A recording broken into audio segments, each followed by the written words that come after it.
morning, respected distinguished guests, members of the management, deans, coordinators, HODs, participants from other institutions across the country, and my dear faculty members. It is with immense pleasure that we extend a warm welcome to each one of you to this faculty development program for faculty excellence in teaching and scholarship workshop. An initiative by IQAC, a two-day international professional development workshop for administrators and faculty members in collaboration with All India Association for Christian Higher Education and Asia Network of the United States.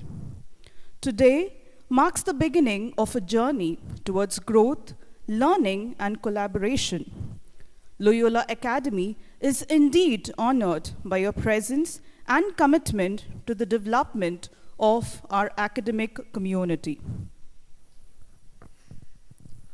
To invoke a sense of peace and focus, as we embark on this journey of knowledge enhancement, let us begin with a prayer song. I invite everyone to join in as we embrace a moment of reflection and gratitude. We request you all to kindly be seated.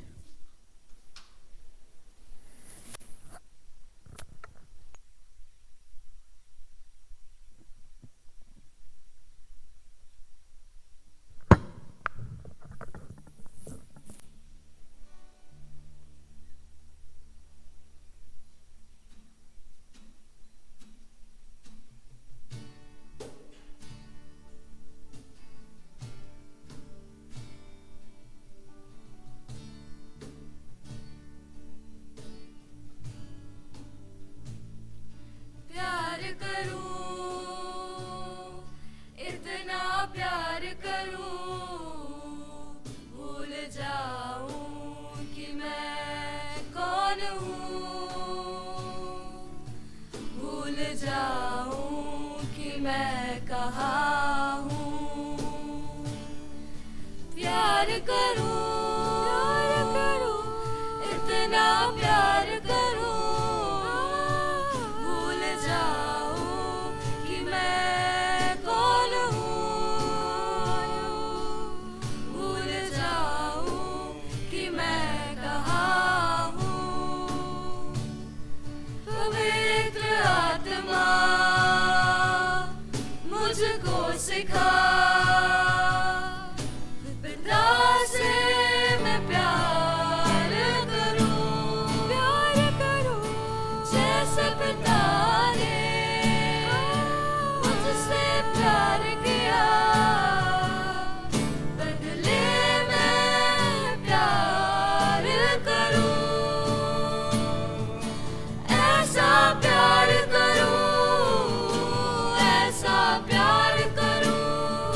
Let us now infuse some energy into our program with a welcome dance that symbolizes the spirit of unity and the joy of learning.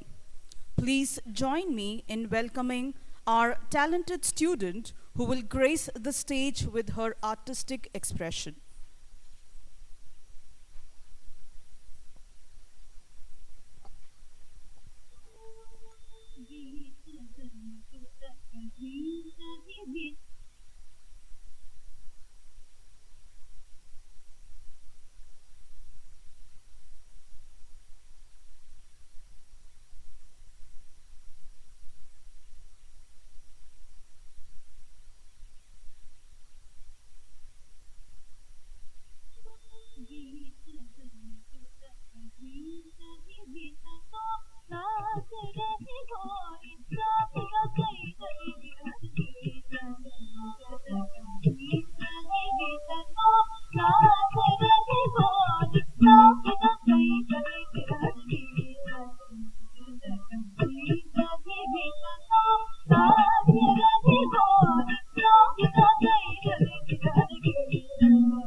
What an enchanting performance that was, brimming with grace and elegance.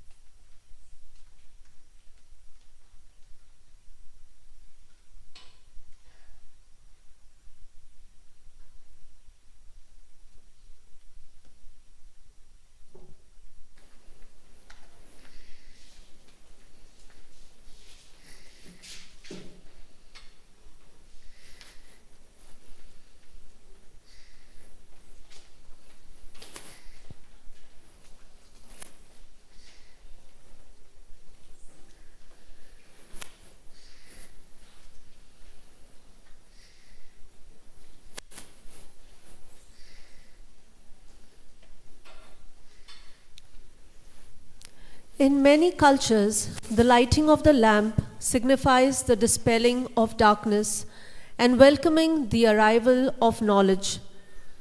Today, we continue this tradition as we light the lamp to symbolize the illumination of minds and the search of wisdom.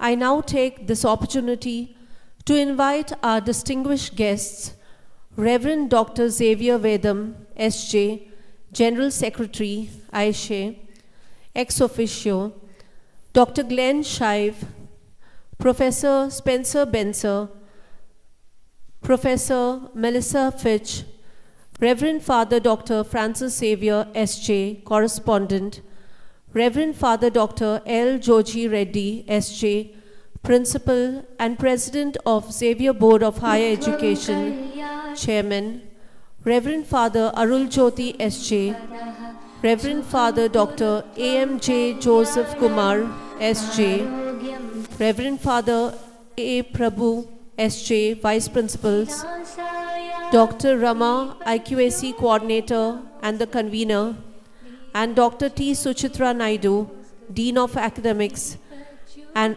Organizing Secretary, to kindly join us for this auspicious moment.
Thank you.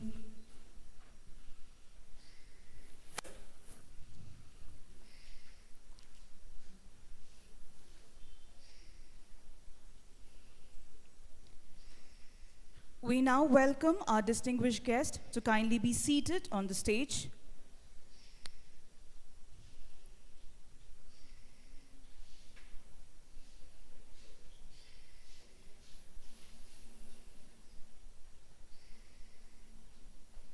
Please give them a huge round of applause.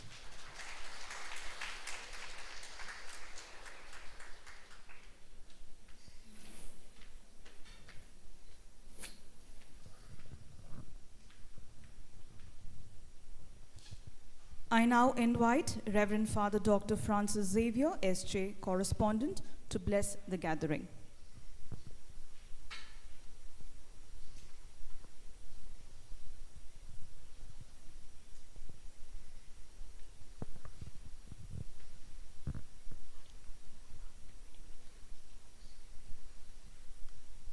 Father Zebi Vedam, the General Secretary of IHA, our great friends hailing from the United States of America, for the Joji, the principal, Madam Rama, and Madam Suchitra, dear fathers, members of staff, and friends coming from other colleges, good morning and a warm welcome to each one of you. My dear friends, as I was coming, I was talking to one of the office bearers of the student council. I asked him what exactly he's going to do. He told me that after his education here, he would work for some time or he would go for higher education, which is absolutely normal. But then when he talked to anybody, youngsters, they all would say, after working or after studies, they all would like to go for higher education. Absolutely. But then the next question would be, where are you going to study? Without beating their eyelids, they all would say, we would like to go to the United States of America. It is not because US is the only destination where each one would like to go, not because other countries do not have the facilities or the students don't have the possibility of going to any other place. It is simply because the methodology, the training of the minds, the practical aspects that are being accorded to whoever goes from any country, that is what, of course, matters very much. And that's the reason why every young mind would like to finally end up in the United States for their studies, for their formation. And it's a great dream for me for years together that we need to have the same methodology being followed in our own place, namely in our India, in our own institutions. It is not that we don't have the intellectual ability, nor it's not that our students don't have the possibility of studying in our own place. But then, the methodology that is being followed in the States is something very, very different from what is being done by any country. And I wish that a workshop of this kind, namely faculty excellence in teaching and scholarship, will be one of the steps that would lead us to acquire this methodology that I'm talking about. And the friends who have come for the first time to our place, and I hope that they will remain with us even though they go back to their place, in helping us to acquire this methodology that I'm talking about, I'm dreaming about.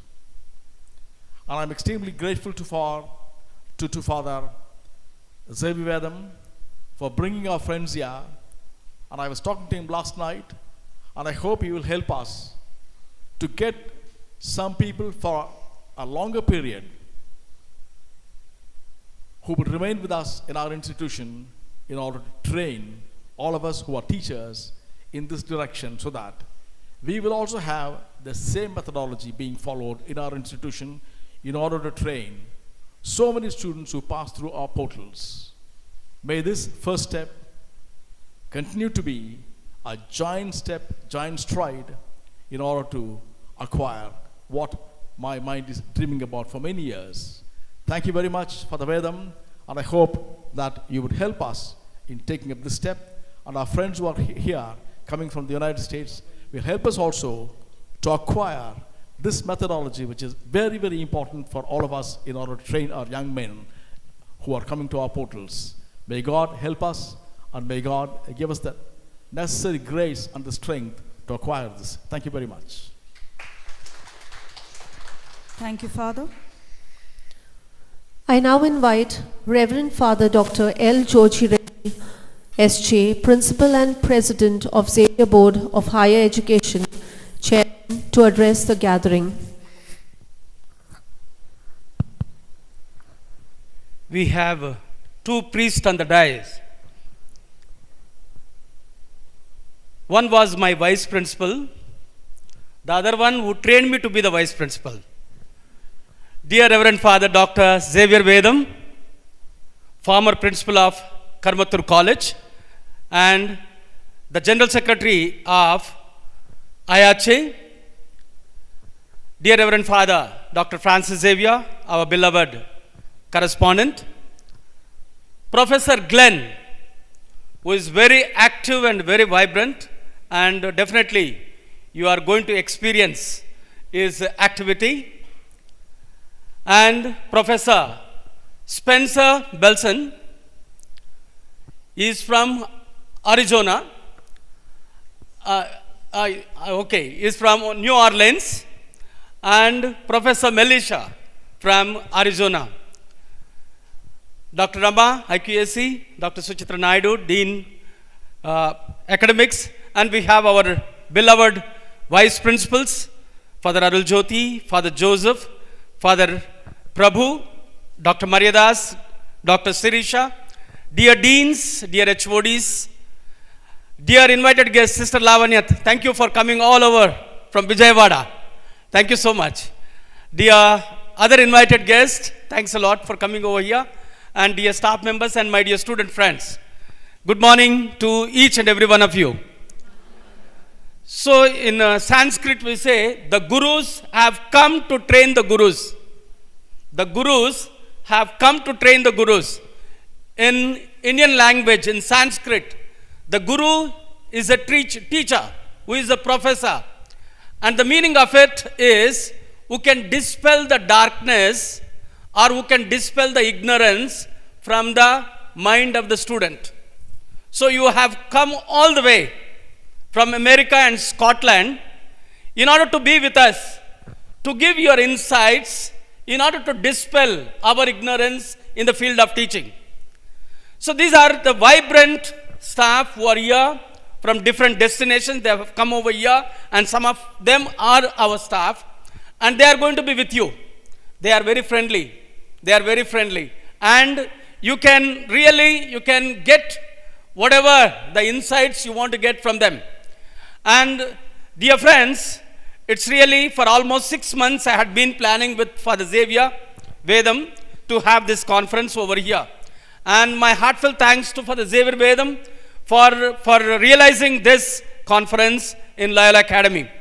And we are really fortunate to have this conference here because they are offering only at 4 places. That is, the first one, yesterday morning they arrived from America and from Scotland. By 12:30 they were here. The morning, Professor Spencer and Professor Melisha, they were here. And all the way they have come here straight away to Hyderabad. And from here they will be heading to Chennai.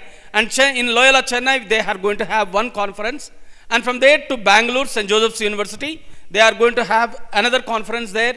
And from there to Trichy, in St. Theresian College, they are going to have another conference. And from there, they are going to fly back. So, they are here.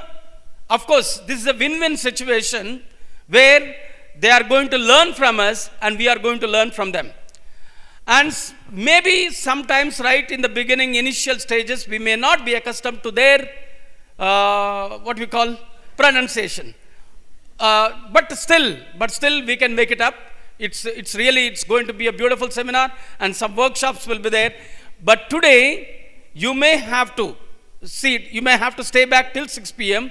Then after that, when you go back also after 8, you have one more session. So today is a hectic day, as I told you. So kindly all of you have to be at it. And by tomorrow 4:30 p.m. we are going to close down. My request is all of you, be very punctual. Be very punctual to each and every the session that we are going to have. 10 o'clock we did not mention in our timetable. Before breaking for tea, we will have a group photo in front of our church. So this is what from me. So wish you all the best. God bless you. Good day. Thank you, Father. We are indeed honored to have a very special guest with us, someone whose dedication and leadership have left an incredible remark on. Please join me in giving a warm welcome to Reverend Dr. Xavier Vedam, SJ, General Secretary, All India Association for Christian Higher Education, ex officio.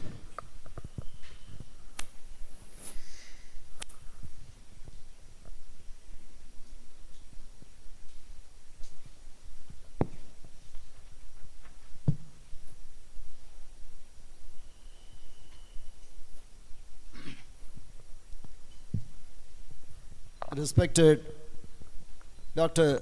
Glenn Shea, Professor Spencer Benson, and Professor Melisha Fitch, Reverend Father Secretary, Father Francis Xavier, and Reverend Father Dr. L. Jojireti, and dear fathers, Dr. Rama, Sujitra, and my dear professors. Good morning to all of you. We have gathered here for a noble purpose with notable speakers from USA to help us understand the global academic standards. Let us promote cultural diversity and global citizenship, adapt creative teaching techniques, and make the learning process more engaging and effective for students. Let's gain new skills and improve overall educational experience. Let us implement quality benchmarks, ensuring international standards, leading to better accreditation for Indian institutions. Let us build strong academic ties with the international community to foster goodwill and cooperation. Let us attract more international students and faculty and become ambassadors for internalization within our institutions. Through these FETS, Faculty Excellence in Teaching and Scholarship, let's participate in IACH's global initiatives and create a lasting impact on the Indian education system. IACH strives hard to help the Christian higher education institutions in India to march ahead towards excellence in higher education and serves as a stepping stone in building collaboration with foreign universities and colleges. One such fruitful venture is the MOU signed between IACH and Asia Network, facilitating collaborations between various IACH institutions and those in USA. Asian Network is a consortium of 140 universities and colleges in North America aiming to promote Asian studies. As an outcome of a year-long journey through several online interactions, it is a rare privilege that 3 of the Asia Network members from USA have agreed to come in person to conduct a series of 4 two-day professional development workshops for administrators and faculty members titled Faculty Excellence in Teaching and Scholarship, which spans between 18th October and 31st October 2023 at 4 different places, namely Hyderabad, Chennai, Bangalore, and Cochin. It is time to express words of welcome to the resource persons of this FPP on my behalf. Dr. Glenn Shea is a historian of Asia, Scotland, UK, with a long association with United Board. Professor Spencer Benson, expert of biological sciences, Maryland, USA, and Professor Melisha Fitch, distinguished professor of Latin American Cultural Studies, University of Arizona, are the facilitators for the workshop who are here with us today. It is my honor and privilege to welcome them all to India and especially to Hyderabad. We have been waiting for this program to take place and initiate collaborations with Asia Network. Dear Glenn, Spencer, and Melisha, your presence illumines our hearts, enlightens our minds, vibes our body, and enthrall our sense to listen to you, to learn from you, and spend these 2 days worthy of its kind. Thank you and welcome. Have a pleasant time ahead in India. Loyola Academy is blessed to begin this series of 4 two-day professional development workshop. Thanks to Father Francis Xavier, who is Secretary of this college.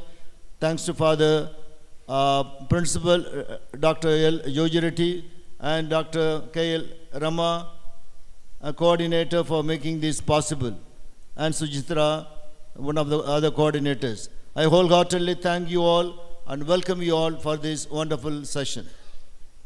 I do acknowledge with a deep of gratitude and a warm sense of welcome to all the participants who have enrolled to attend this workshop guided by the Asia Network members from USA.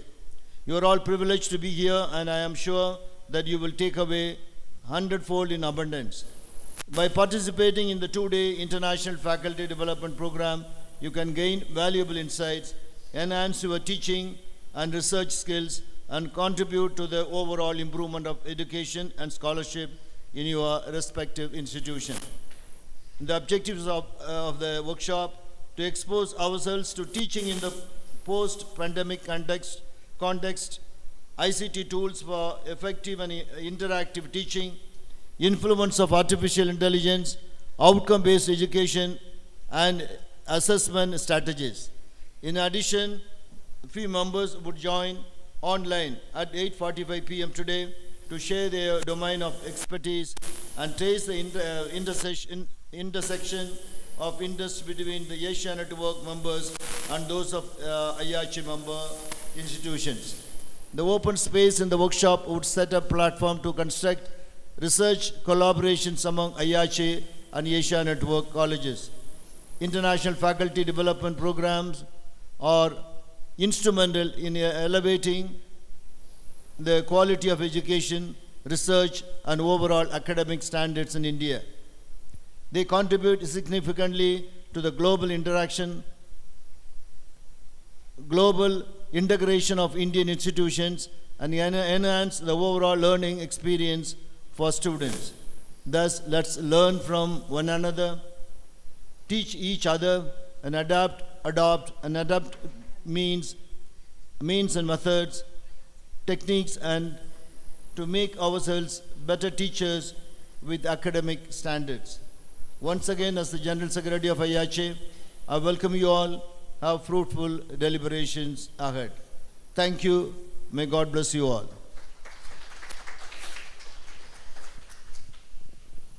Thank you, Father.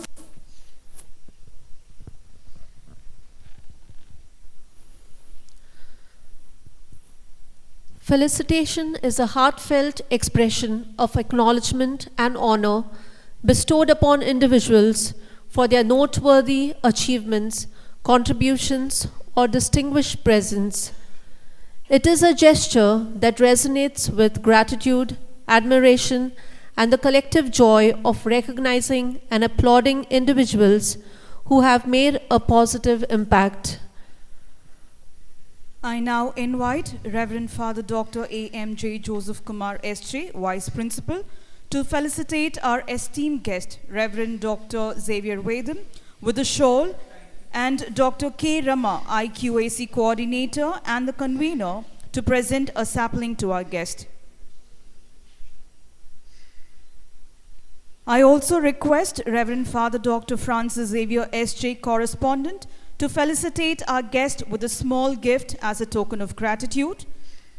And I also request Reverend Father Dr. L. Joji Reddy S.J., Principal and President of Xavier Board of Higher Education, Chairman, to present a portrait to our guest.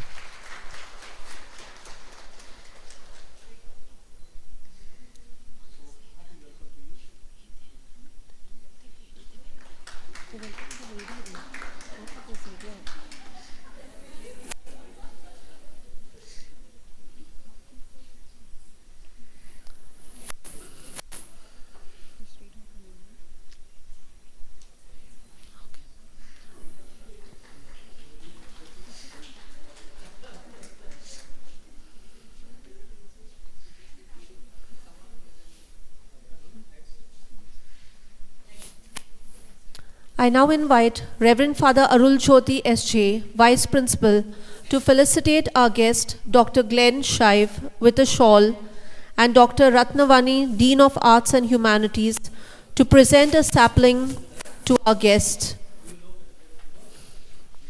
I also request Reverend Father Dr. Francis Xavier S.J.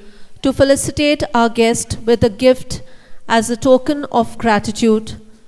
I also request Reverend Father Dr. L. Joji Reddy S.J. to present a portrait to our guest.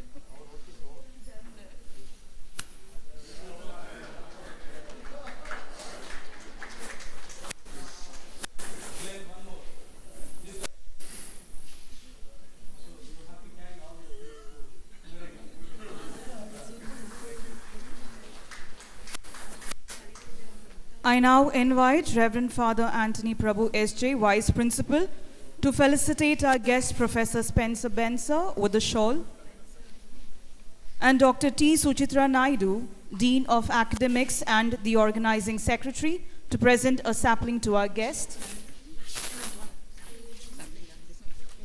I request Reverend Father Dr. Francis Xavier S.J., the correspondent, to felicitate our guest with the shawl. I also request Reverend Father Dr. L. Joji Reddy S.J. to present a portrait to our guest.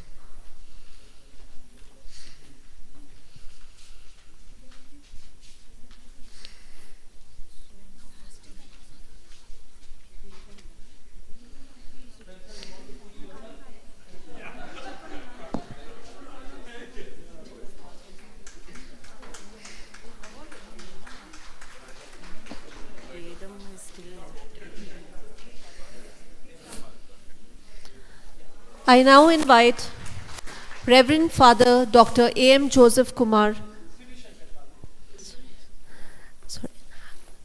I now invite Dr. C.H. Sirisha, lay Vice Principal, to felicitate Father Reverend Dr. Xavier Vedam with a shawl.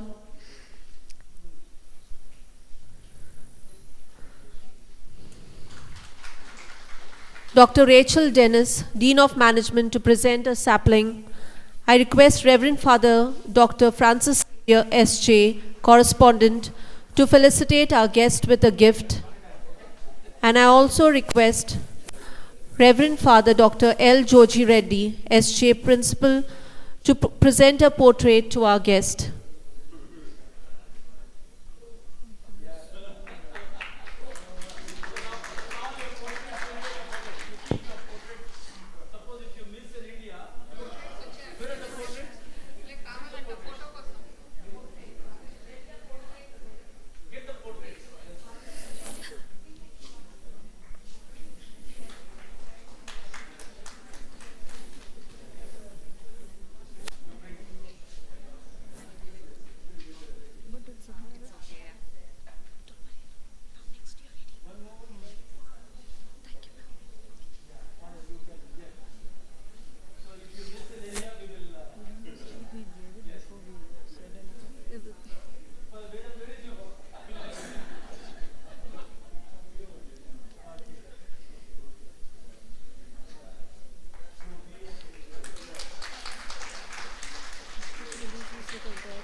We request our dignitaries to kindly be seated.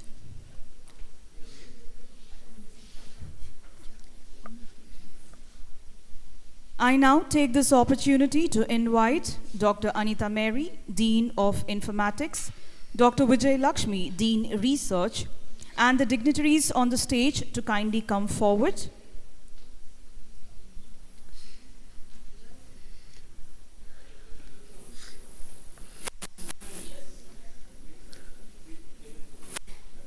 We will now unveil the book titled Data-Driven Discoveries, Exploring AI, NLP, and Deep Learning in Multi-Domain Projects.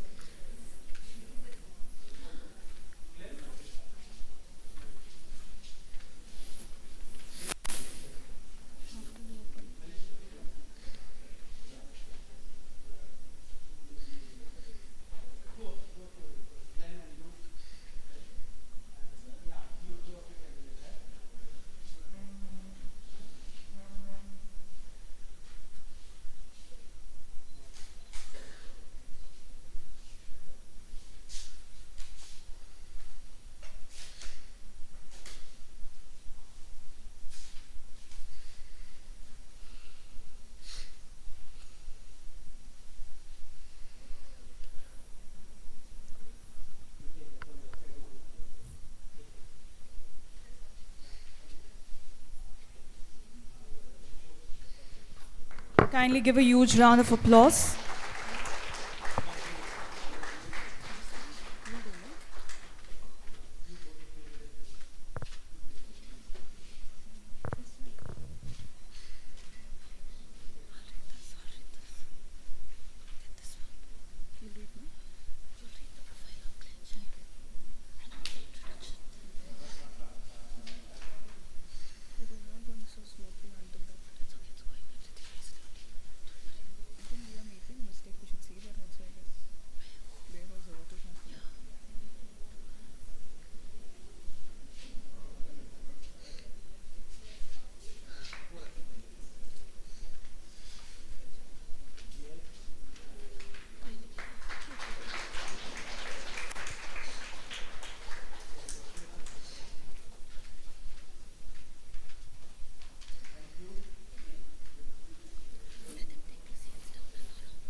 We now officially begin with a 2-day faculty development program for faculty excellence in teaching and scholarship workshop. I take this opportunity to invite Dr. Glenn Shive, historian of Asia, Scotland, UK. He was associated with the United Board for Christian Higher Education, the Fulbright Program, and many Aisha institutions in India. Dr. Glenn Shive will be addressing on Global Cafe, Issues for Excellence in Teaching and Learning in the 21st Century. Dr. Glenn Shive has been active in international education for over 50 years. He established the Hong Kong America Center, begun in the mid-1990s, that served nearly 20,000 students and scholars moving between the United States and Greater China. He made many grants to Asia universities as VP for programs of the United Board for Christian Higher Education in Asia. Shiv has traveled extensively in Asia, visiting schools and colleges that send their graduates to the US for further study. He was director of IIE's office in Hong Kong and was active in NAFSA and the Alliance for International Education while he was CEO of the Council of International Programs in Washington, D.C. Shiv was scholar in residence at the Fulbright Program in USIA prior to its merger with the US State Department.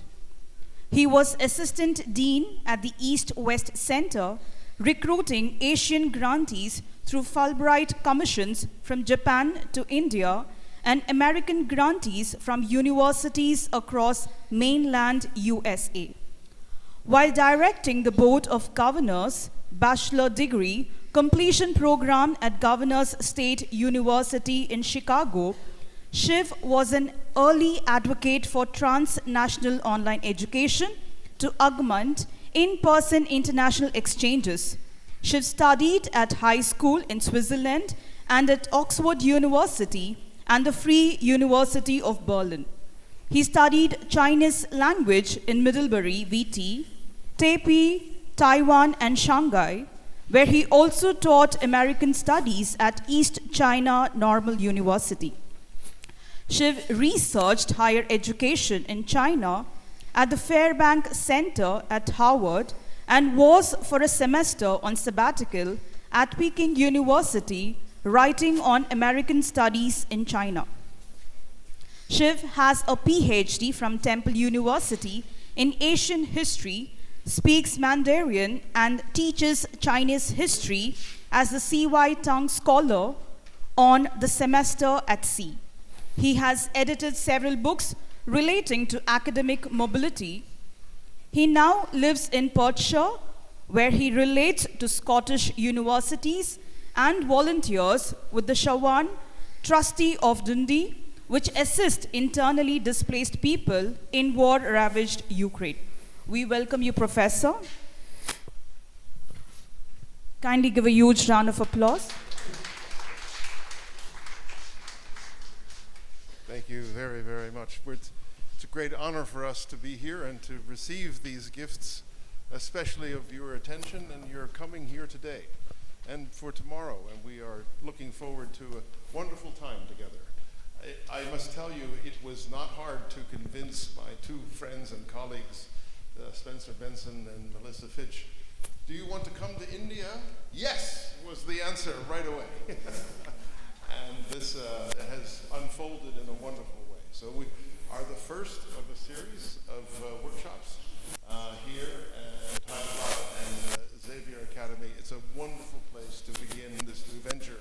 I must just mention that this began as an idea in the dark days of the COVID pandemic, when we couldn't get together in this kind of setting. And we missed our friends and colleagues and the opportunity to share like we are doing today. And we say, as soon as it becomes possible, we shall do it again. And here we are. So we are delighted, God's grace that brings us together and share this moment. I know your students are often, many of them are taking exams. That gives you a moment of fresh time to sit back and think and reflect on what we are doing as teachers and how can we do it better. Let me demonstrate. I'm going to make a transition. There is a saying in international education and the change in pedagogy that's saying we go from the sage on the stage to guide on the side. So I'm going to be a guide on the side and come down here and speak for a moment here and ask that we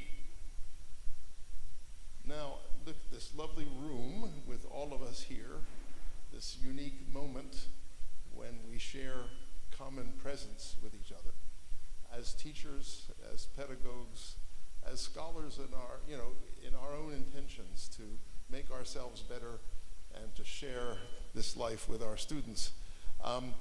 The other half of the room is set up like a cafe. So we're going to have a virtual cafe. And we're going to, after hearing our opening ceremonial session, we want to rise and we can gather around the cafe tables behind us there. Sit anywhere you like. Especially sit to, if you would, to someone you don't know. I know many of you are here at Xavier Academy, and that's the home team, as it were. But we're especially grateful for those who have come from elsewhere in Hyderabad and elsewhere in Telangana and Andhra and other places. We are especially grateful for you to come to this workshop from afar. But so we want to have a moment of introduction and discussion and then reflections after that. So if I may ask you to everyone stand up. This is the Global Cafe. So it's a nice time to have this transition. And if you would gather in the other side of the hall and go to the chair that is friendly to you. Go to a chair that greets you and said, "Come sit on me."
Check.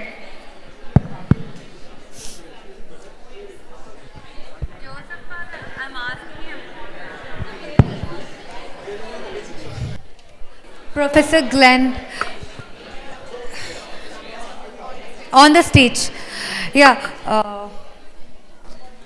So the question is, what was a powerful learning experience you had, which is a throwback experience? So we need to write experiences, one as a teacher and one as a student. So it's we with our students or we as students? You as students, Yeah, we as a student. yeah, so what experience did you have as a learner As a learner. that what experience did you have as a learner? Could be as a student or as a teacher, right? Teaching learning is a process, interactive process. So what experience did you have in your life that was a powerful learning experience that led you to say, yes, I would like to become a teacher? So that it's clear? what experience we had as a learner while we are student or a teacher, and the insight that inspired us to become a teacher, right? Yeah, thank you, sir. That's right. And so one more question. So in the charts, are we writing it as a group or individual experiences also, collective experience? So you should each have a pen or something and write down on the piece of paper some notes, something, anything significant. This is your notepad, a collective notepad. So Okay. just write down anything you like or draw a picture of a flower or something, whatever you feel like writing Okay. that reflects your discussion. Okay. Yeah. So the chart is for collective experiences. Thank you, sir. Yeah. I hope that is clear. You can write anything you like.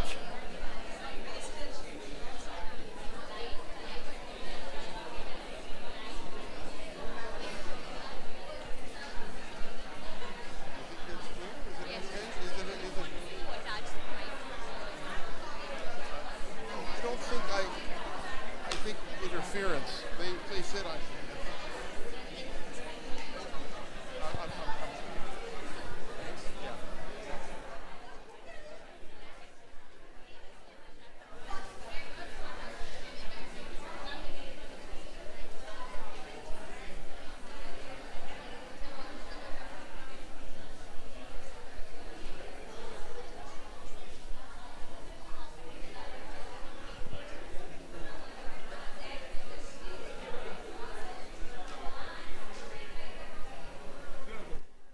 Well, that's a nice spatial transition from here to there. So we'll have. You have outside also. Oh, beautiful. So just go and see outside tables and chairs. But sometimes when you go outside, you lose them. They go away. So here they are supposed to write the individual experience. Yes, yes. So just some notes that just reminds them, but it gets them in the habit of talking, listening, and writing down. Okay, okay. But we won't have time because so many small groups.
minutes.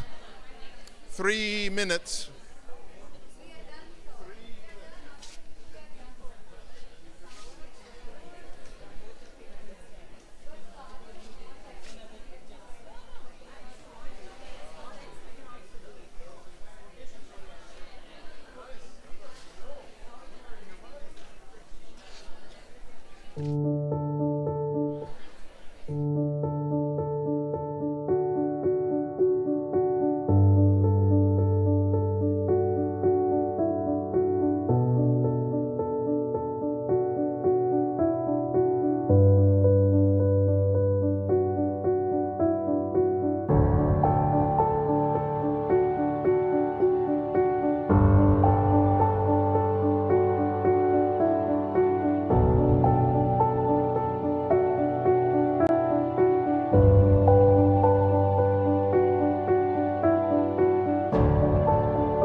Per minute.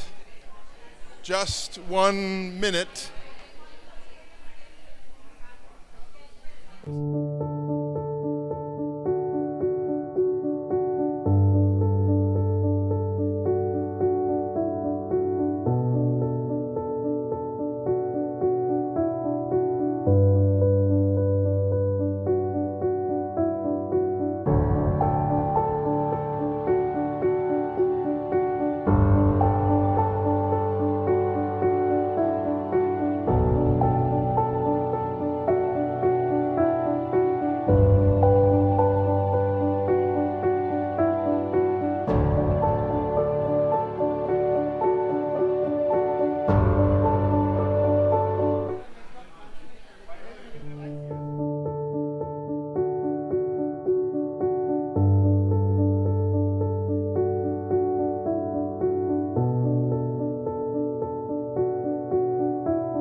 Thank you for your imagination.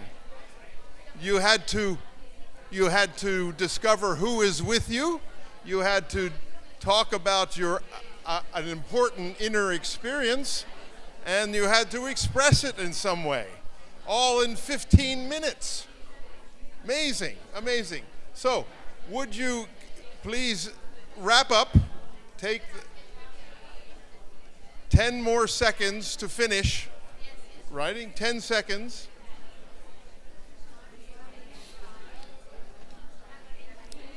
I think this is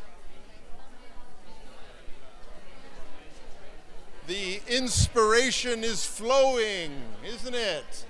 The inspiration is flowing. Now I would ask you to put down your pen, put down the pen on the paper. Put the pen down on the paper. Okay. No more writing. No more writing. Putting the pen on the paper. And now I would ask you again for everyone to stand up.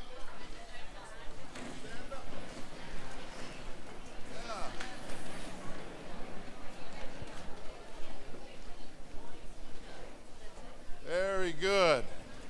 Now, please say thank you to the cafe members. To say thank you for the discussion. Recognize each other. What an amazing moment! Just a moment of what is still to come. So now we're going to have another transition in our big classroom here. We're going to go to the other side and take our seats, and we're going to hear a lecture. But we're going to think about what we just did together when we hear Professor Spencer Benson's lecture. So please say thank you to each other and move to the other side of the room. Okay. Okay? Yes, we want you to keep the mic closer. Right. Okay. I have to. Okay.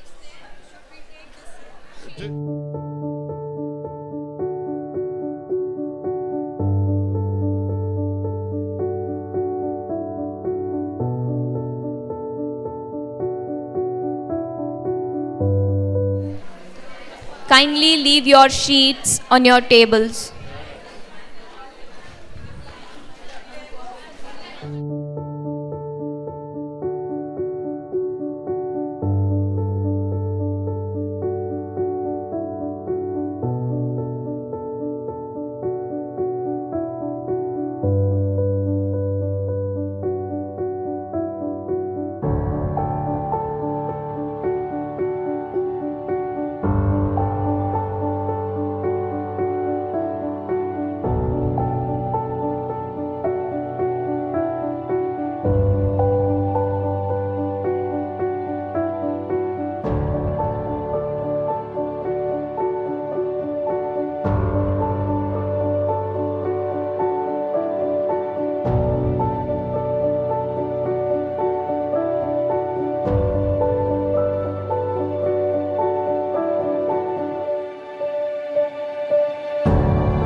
Other, and you know how amazing you are already. But still, in a big institution like Xavier Academy, you know, somebody in agricultural sciences and someone in commerce and someone in the arts, we don't really know each other very well, do we? As teachers, as what brought us here? What brought us to this place in our lives? How we build a community of learning and of teaching here at Xavier Academy and other places where we are called to teach. So this is a celebration of that event, of how we came to be here together. And it's wonderful.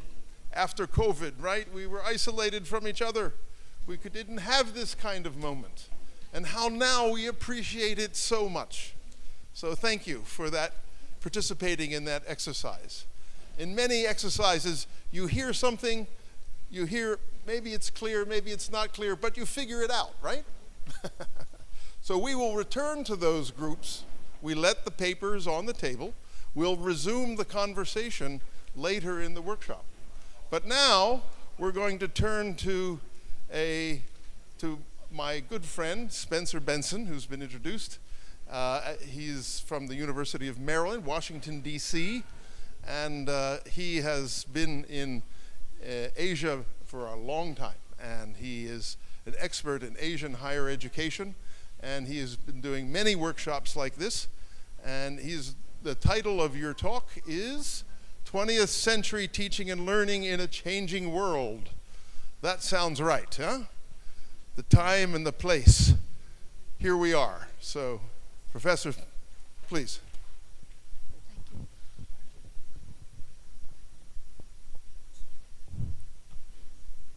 Thank you, Professor Glenn Scheif. It was indeed an engaging and interactive session. We will now begin with the second session. Professor Spencer Benson expert of biological sciences, Maryland, USA, built and directed 2 university teaching learning centers, exemplary trainer with experience in conducting workshops on higher education in Asia and the United States. Professor will be speaking to us on the challenges for 21st century teaching and learning. Professor Spencer Benser is the founder and director of Education Innovations International Consulting and has spent more than 30 years as a faculty member, researcher, and educator at the University of Maryland and the University of Macau. He is the former director of the Center for Teaching Excellence at the University of Maryland and the first director of the Center for Teaching and Learning Excellence at the University of Macau. He is currently a consultant at the Graduate School at the University of Maryland. Professor Benser has given teaching and learning workshops and talks in more than 15 countries, many in Asia. He has authored more than 50 articles on teaching and learning and is an editor-reviewer for the Journal on Excellence in College Teaching, the Learning Communities Journal, and College Teaching. He has received numerous teaching awards, including the ASM Karski Award in 2011 and the Case Carnegie Maryland Teacher of the Year Award 2002. He is a senior board member for Women's Empowerment and Voice, which supports training and education for needy Vietnam girls in the Mekong Delta. He works extensively with the United Board for Higher Education in Asia to foster faculty development throughout Asia. We welcome you, Professor. Can you hear me in the back? Great. So thank you for the kind introduction, and I want to thank the organizers, Loyola Academy, particularly Father Joji and Father Xavier, for bringing us all together. Glenn said this was going to be a lecture, but I'm going to make it a hybrid type lecture, which means you can't just sit there and dream about something else. I'm actually going to make you work during this time in doing that. And the reason I do that is because after I talk for about 15 minutes, you're going to all be, your mind's going to wander anyways. That's the normal human attention span. So let me get started.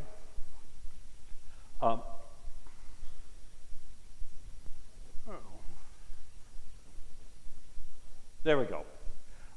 I think one of the things that we face here, and your students face, is we are in a new era. It's called the Anthropocene era. And what it means is that change, which has always been occurring, now occurs probably at a magnitude or 2 magnitudes faster than ever in recorded history.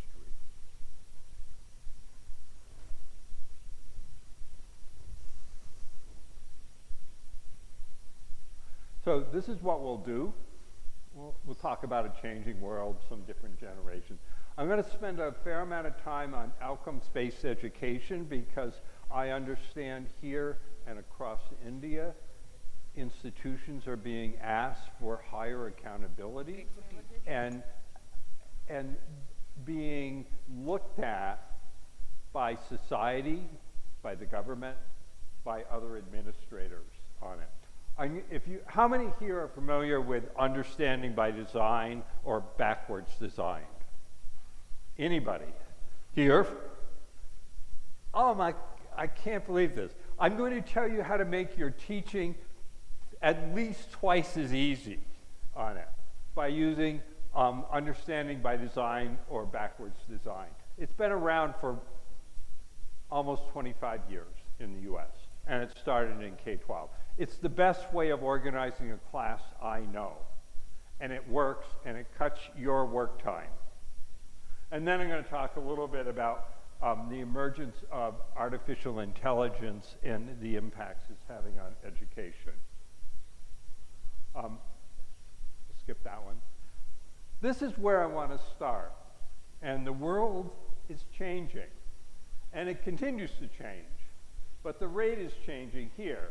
Here's an example of 1980 for those of us that can remember it. And this is 30 years later. What's happened we don't quite understand. The computer got really small and the person got really big. Notice, that's a 30-year period. This is 2009 and this is 2019. A 10-year period. What are children playing with and using? We've moved from kites to quadrotors on this piece. Things are changing rapidly.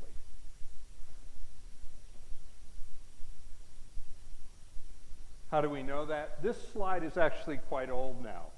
This came out, and this is the rate of change for a whole series of technologies and pieces from 1750 to 1950. That's a 200-year period.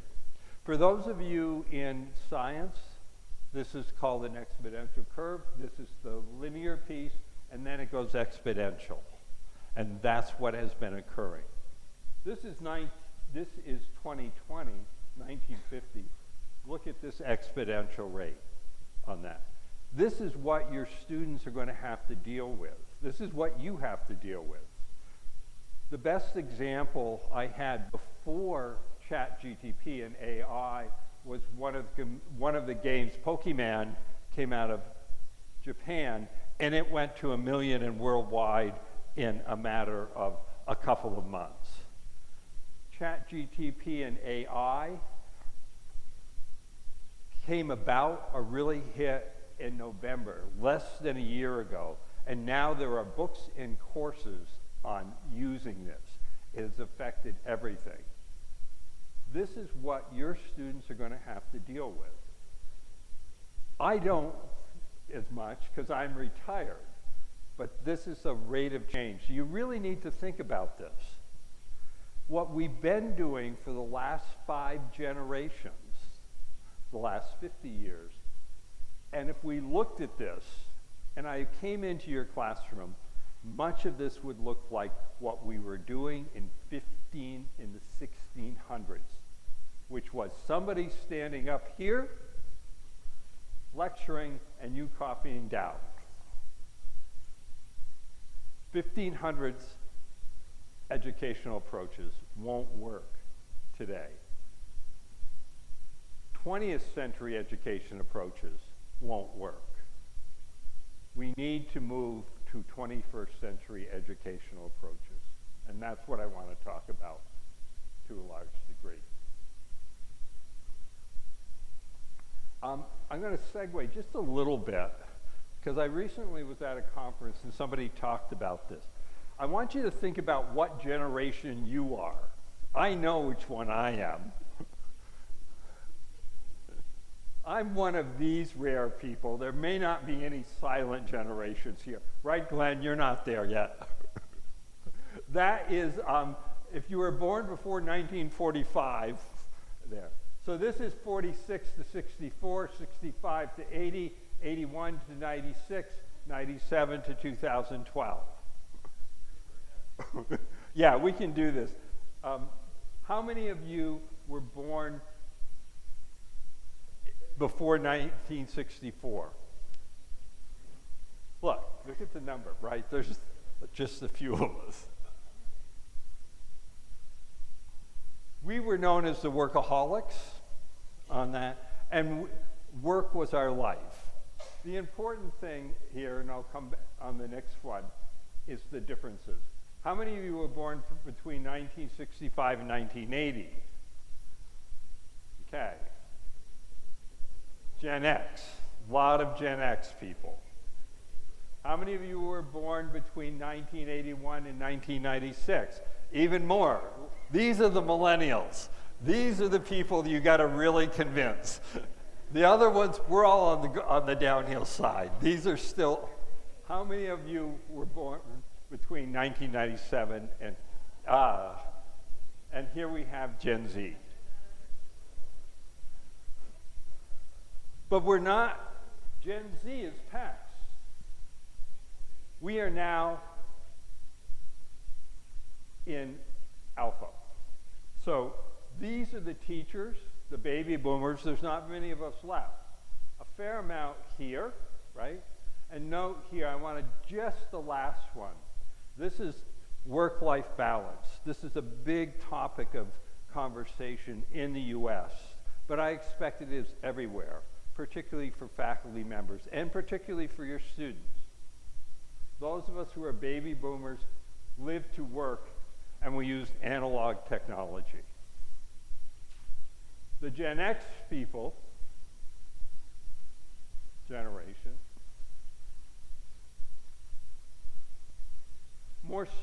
needed more structure and direction, but their work-life balance, and they work to live, not live to work. Work now is secondary. Outside of work is more important on that. And that's a critical piece. And the millennials are digital natives on this. They've always grown up. Their work-life balance is flexibility, digital, virtual technologies. No need to come into the office. I can work from home. I can do it just as well. And COVID showed us that. These are the teachers. What about our students? So many of them are Gen Z. They're bored on that. They're goal-oriented. Give me, what will this do for me? How do I get there? And they all experience COVID during an educational phase. That is often understated and underappreciated. That 2-year period or 3-year period disrupted the lives of students in ways they will take more than a decade to reverse, if we ever reverse it on that. And the Gen Alpha students, these are after 2013, these are coming down the pipeline. They were impacted as middle school, elementary school students with COVID on that. And they are the children of the millennials. These can be the children of Gen X. So you have to think about who your students are. And I think one of the things we all do as faculty members, I hear it all the time. These students are so lazy. Why can't they just be like I was when I was a student? Well, the answer is the world changed. And it doesn't work that way. It's not them that is the problem in many cases. It is us. Because we want them to be us, and they're not. And they will never be on it. Until they get old, and they have to deal with it in the next 3 generations. So think about that piece, because that impacts quite a bit. And that's part of the change. I want to give you 2 quotes. These are ones I like a lot. And one is from Albert Einstein. Education's not the learning of facts. There's no reason to learn facts these days. I can get the facts anytime I have access. And most of the time, in most areas of the world, I have access. Why should I memorize this? I can simply type it in. And now I can type it in and use an AI and say, provide me with an itinerary for visiting Hyderabad for 3 days. And it will click it out in about 15 seconds. And it's as good as anything in the guidebooks. And it costs me nothing. The second one is from John Dewey. John Dewey, this is from about little over 100 years ago. And this one is really important. If we teach today's students as we taught yesterday's, we'll rob them of tomorrow. You can't teach, you shouldn't be teaching them the way you were taught. It's a different world. And they got to go out and be in that world that is rapidly changing. John Dewey was not the only person of that generation. This is Scott Nearing, and most of you will not know who Scott Nearing is.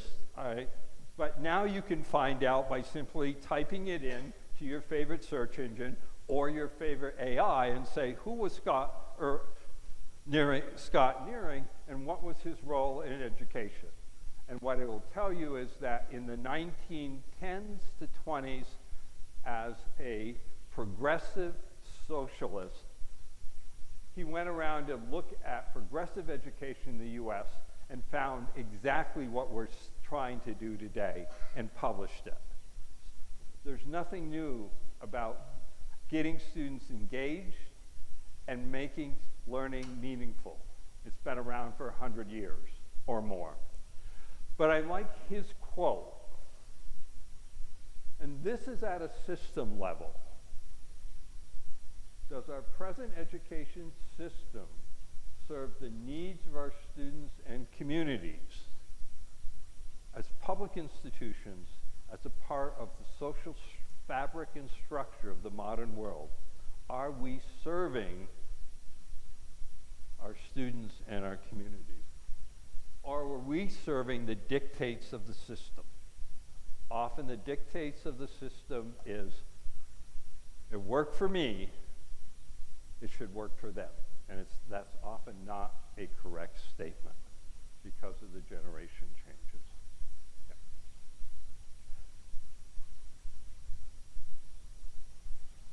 Yeah. Okay, shift gears. Everybody take a deep breath.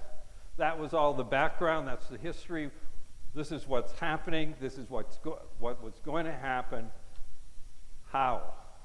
Knowing what was past and what is coming in the future doesn't solve how we are successful, or more importantly, how our students will be successful. Or as educators, how do we equip our students so that they can be successful in a rapidly changing world? We really want them to be successful, because if they're not, we're going to pay for it. So this is outcomes-based education. It is used in different forms in the US and throughout in many places in Asia, including Hong Kong. I spent a lot of time working with colleagues with Glenn and others in transforming the 8 public universities in Hong Kong so that they now are accountable to the government, and they're accountable in a system that can be measured and tracked on that, and it's outcomes-based education. So it starts with program outcomes. And here I know at Loyola Academy, you have really nice outcomes. I saw them on the bulletin boards and the signs. I love this. This is a really important piece. I've not seen it on many campuses. A reminder for students why they're here and what they need to do. Many of those, though, are not measurable. And for the governing bodies and the accrediting bodies, if it's not measurable, it doesn't work anymore. Why? Because the time in history where you could say, I'm a college professor, believe me, I'm educated, are gone. The question is, why should I believe you? And what's the evidence? So you got to have outcomes. You have to have something that's measurable. So a course outcome, a program outcome, and this is what we're going to focus on, because this is where it starts. This is what you can do. What is the learning outcome in your course?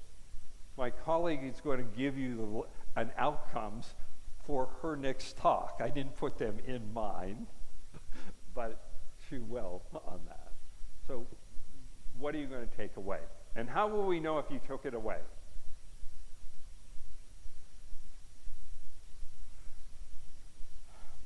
This is the overarching piece. It has 4 components. This is more for the administrators, but you are part of it as faculty. There has to be learning outcomes. They're done at the course level and the program level and the university level. The teaching and learning activities, which you get paid to do, which you love to do on it, need to support this. They are worked together. The accrediting bodies want, what's the assessment? What's the evidence when you say students will be able to do X or know Y or appreciate Z? What's the evidence? Grades are not evidence. We know that. Grades simply are a ranking. It's not evidence. And they're not accepted.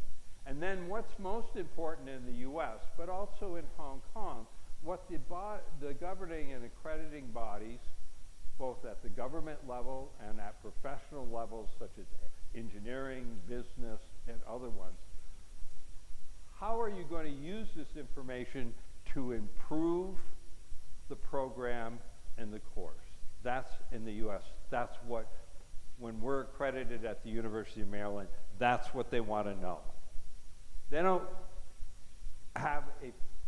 care what the learning outcomes are. They're pretty constant. They all make sense.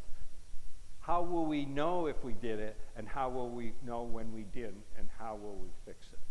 That's the key.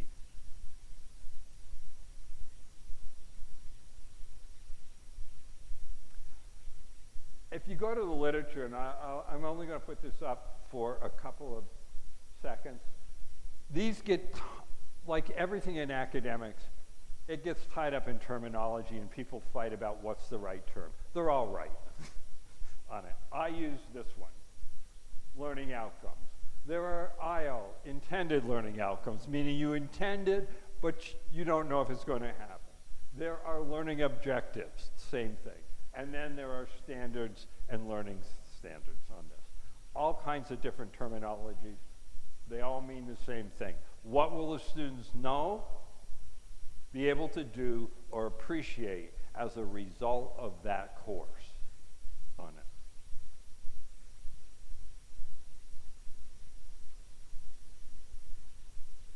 So the challenges are this one.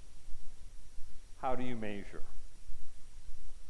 One of the goals that every university, or most every university has, and you can find it, it says, our students will be lifelong learners. And we want that, right?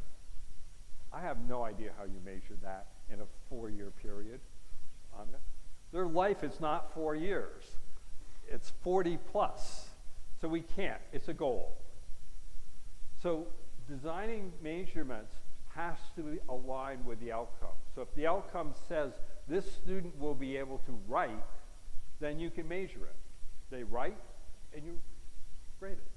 This student can use artificial intelligence to solve problems. It's incorporated in class, it's a project piece, and you can measure how well the class does, individually, but more importantly, the class. So if they're going to learn these, what are you going to do to help them learn it? And those are the pedagogies and the teaching activities. And then everything needs to align. So, this is the key. This is, for me, this was what I learned it 20 years ago or more. This changed how I taught. Prior to that, I taught like I had been taught, and I taught like my colleagues taught.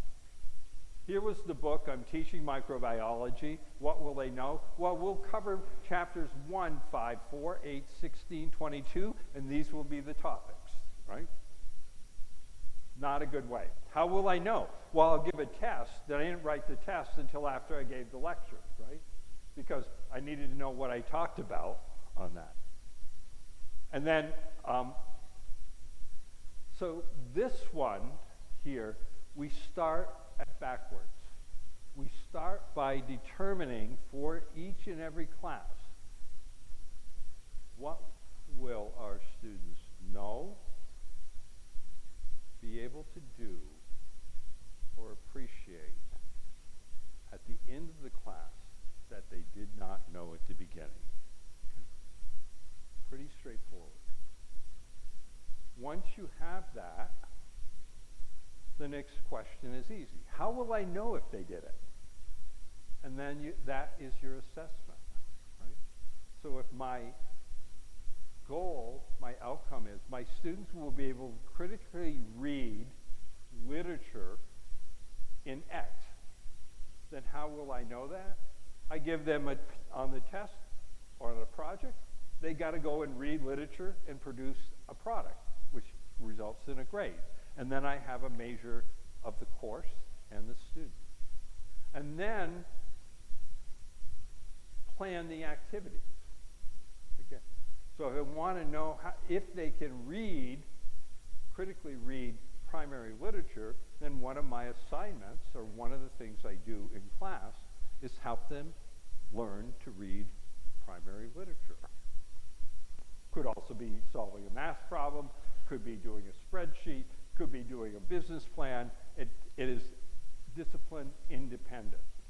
But it's determined by the disciplined people, not by the outside people.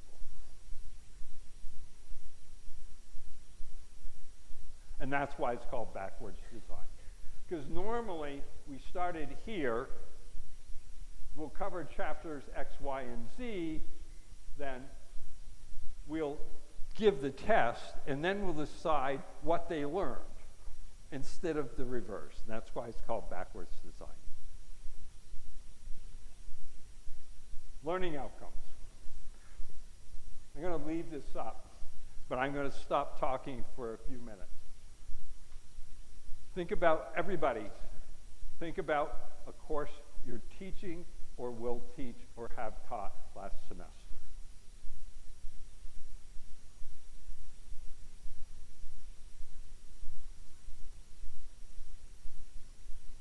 Okay. Everybody got a course in mind? I want you to pick one or all of these, doesn't matter, and I want you to write a learning outcome for one of these. The learning outcome could be what is an enduring understanding, something that they will know and understand 5 semesters after they graduate. This will be part of their fundamental framework of knowledge.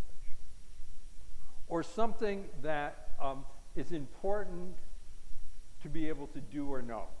So it might be how to operate an Excel spreadsheet, how to write a business plan, how to research it through primary sources,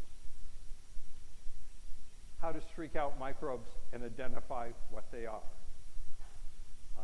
And then things worth being familiar with. Okay? These are things that they could type on their phone, and they just need enough to know to write the query. Okay? I'm going to give you 3 minutes to come up with a learning outcome. You can choose whatever level you want on that. And then what I want you to do is, once you have it, share it with the people next to you. Okay? 3 minutes. Go.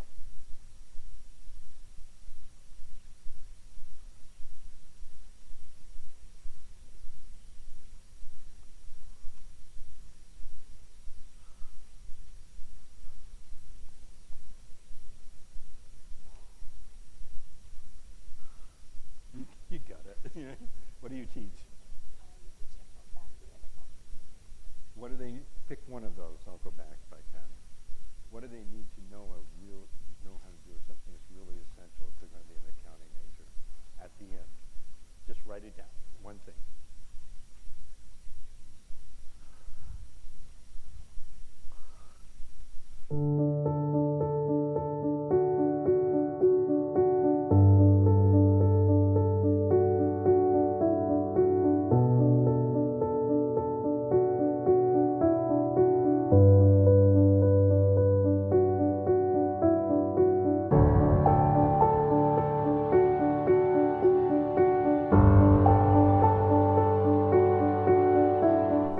I can tell you mine is, if I need good stat, find a statistician.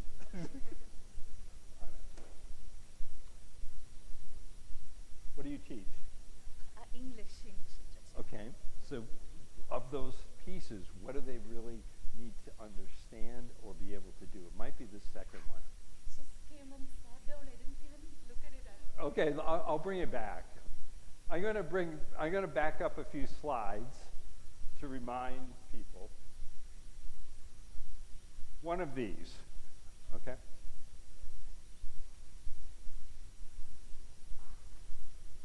What do you teach? What's something that they need to know and be familiar with or enduring understand? Just write it down and share it with him. What do you teach? Electronics. Economics? Electronics. Electronics. What's an enduring understanding they need to know in electronics? Like, okay?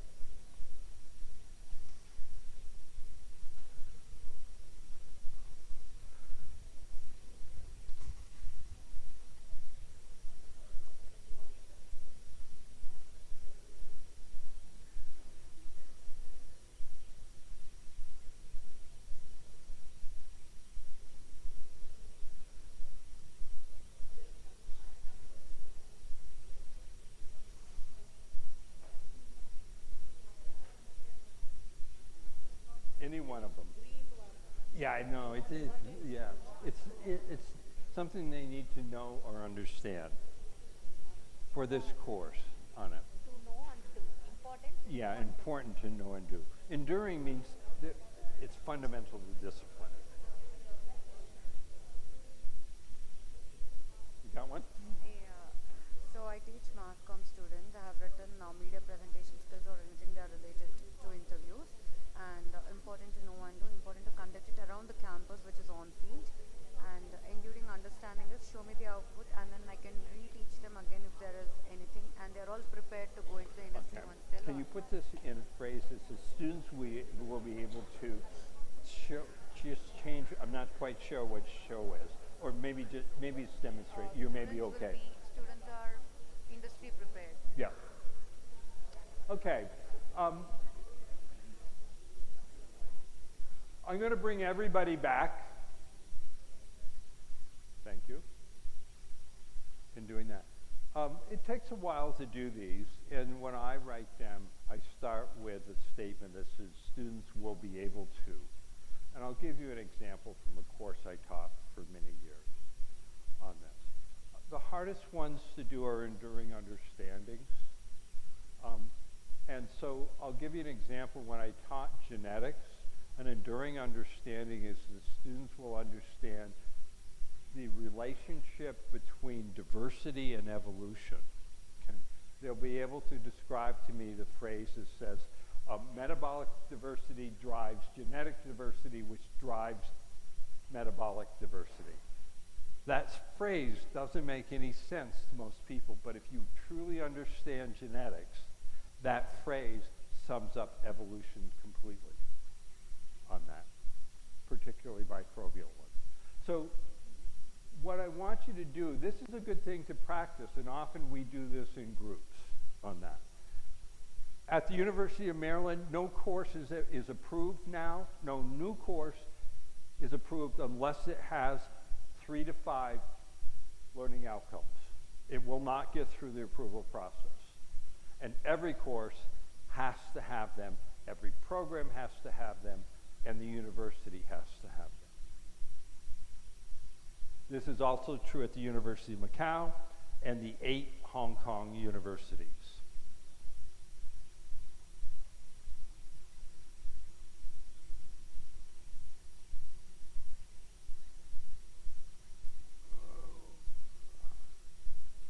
Did my computer freeze? There.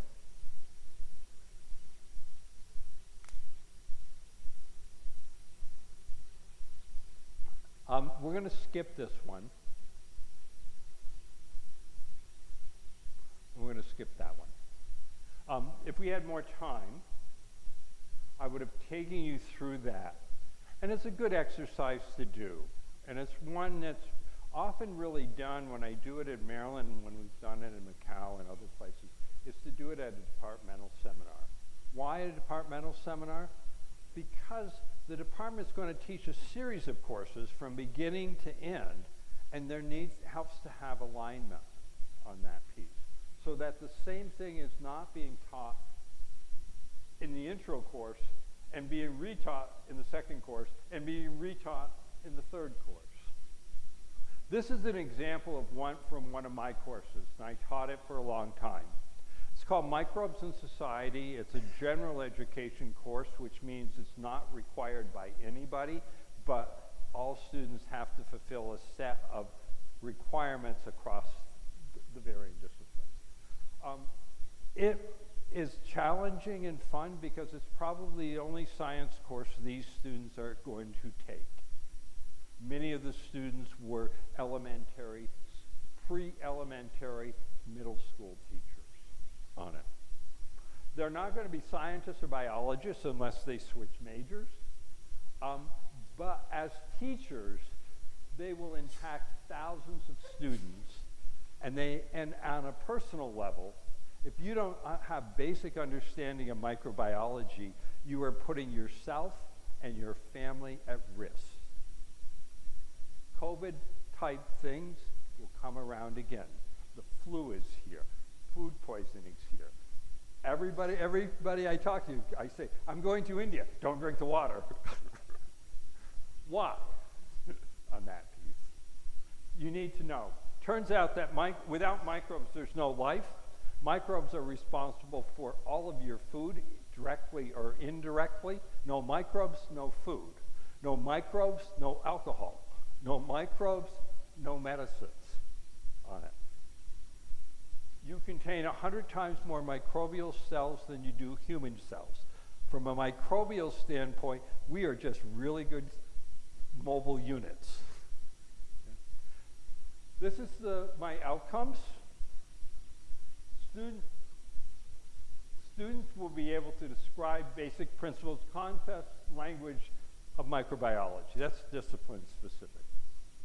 Students will be able to demonstrate an understanding of how microbes impact their lives. Students will be able to critically read biological microbiology from the newspaper, popular books, textbooks. Students will be able to describe how science is part of everyday life. Again, this is maybe the only science course they will ever take. For those of you teaching economics and statistics and math, this may be the only or the last course in that discipline they will ever take. Students will be able to identify and appreciate the cultural and social dimensions of science. They're nice outcomes. The critical reading one, demonstrating understanding, identify and appreciate cultural pieces. These are aligned with the university's general education learning outcomes. These are the learning outcomes. These are the assessments. And so the assessments are weekly online quizzes, electronic ones. Outcome 1, they wrote 2 short pieces and visited a museum. Outcomes 1, 2, 3, 4, and 5. Group project in a socially relevant aspect of microbiology. They looked at HIV/AIDS in a country other than the US. This was several decades ago. Again, learning outcomes 2, 3, 4, and 5, I could measure those. 5 30-minute in-class exams. Short answer and essay. Learning outcomes 1, 2, and 4. Read and write about a recent news article, outcome 3. Variety of wide spectrum of assessments. All of my outcomes are measured by at least one, if not more, means. So when somebody comes to me and says, how do you know this class did this? Here's the data. This is the results. This is the percentage of students that got 90s, 80s, 70s on this exam, this project, or this question. Clear alignment. How did I do this? I started with that and then designed the assessments backwards in doing that. So, this is what it looks like. We go from program outcomes, but I really want you as first-line educators to focus on student learning outcomes. As second-line educators, as members of your program, what should the program do? Your class can't be one class can't be the program, but it has to fit in. One program is not just the university. There are common pieces across there. How does your program meet those universal pieces and those skills beyond the discipline-specific ones that they really will need to have to be successful in this rapidly changing world? Why? And how do you make it meaningful for them? Because if it's not meaningful, they're not going to do it.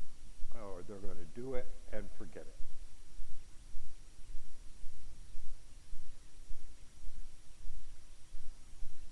Let me see how we're doing here.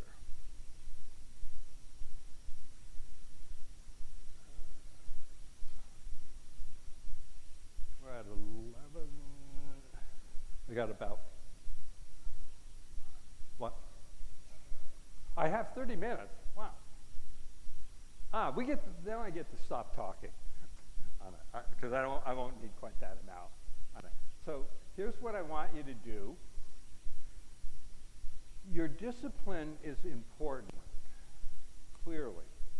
If you're going to be an economist or a microbiologist or a chemist or a mathematician or a computer science or a business management piece, the discipline content, they need to know what those fundamental components are. They have to have the language, they have to understand how the system operates. That will not be enough for them to be successful in today's world. So what are the essential skills that they will need to be successful, because what they think they're going to do is probably not what the world is, or what they're actually going to do. The jobs that they will have 10 years out of college is, in many cases, not what they thought on it. In fact, many of the jobs won't exist for some of them. There will be new ones. So what are the essential skills that every student needs, whether they are in the STEM field, the humanities, in business, in health sciences, what they are? And make me a list on them. These, I think, is what 21st century education is about. The discipline content is the vehicle to package the success skills. But that is the engine that will take them forward. So what I want you to do, work with somebody close to you and make a list of life skills required to be essential as a 21st century citizen. That means, what will they be doing in 2040? When they're middle-aged, they have kids, they have family. Work with a partner. I want at least 7. Working with your partner, 7. If you get to 7, then the number's 10. Okay? Work with somebody, come up with a list of essential life skills. In Asia and Hong Kong, we call these soft skills. In the US, we call them essential skills. So if soft skills mean something to you, what are the soft skills?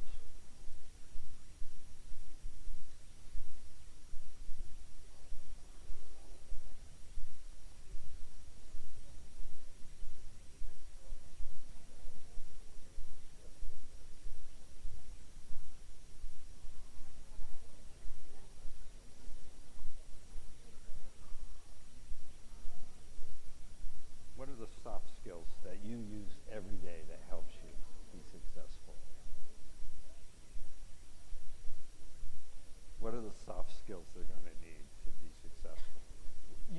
every day. Everybody in this room is successful, right?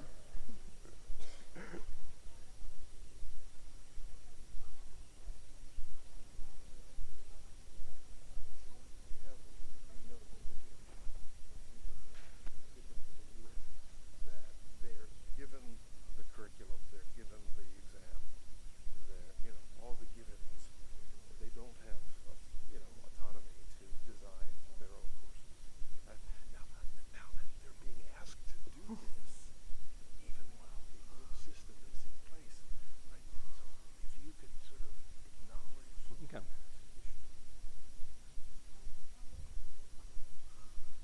What are the essential skills?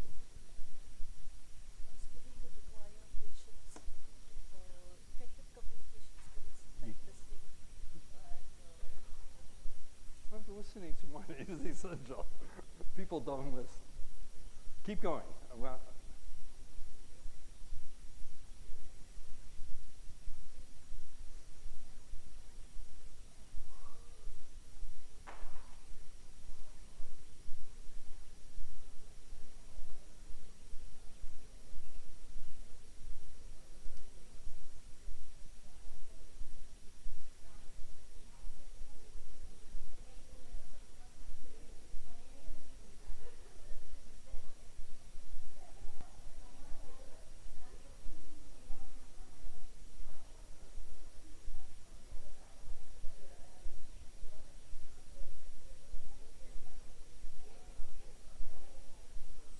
what's one of the essential skills that every...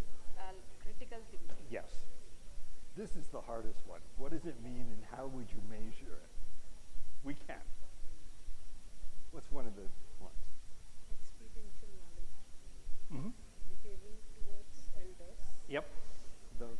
culture of Actually, I would say elders plus everybody else. But that's a cultural piece, I understand. cooperation, understanding resilience, Okay. Teamwork. teamwork, adaptability, Yep. patience. Yep.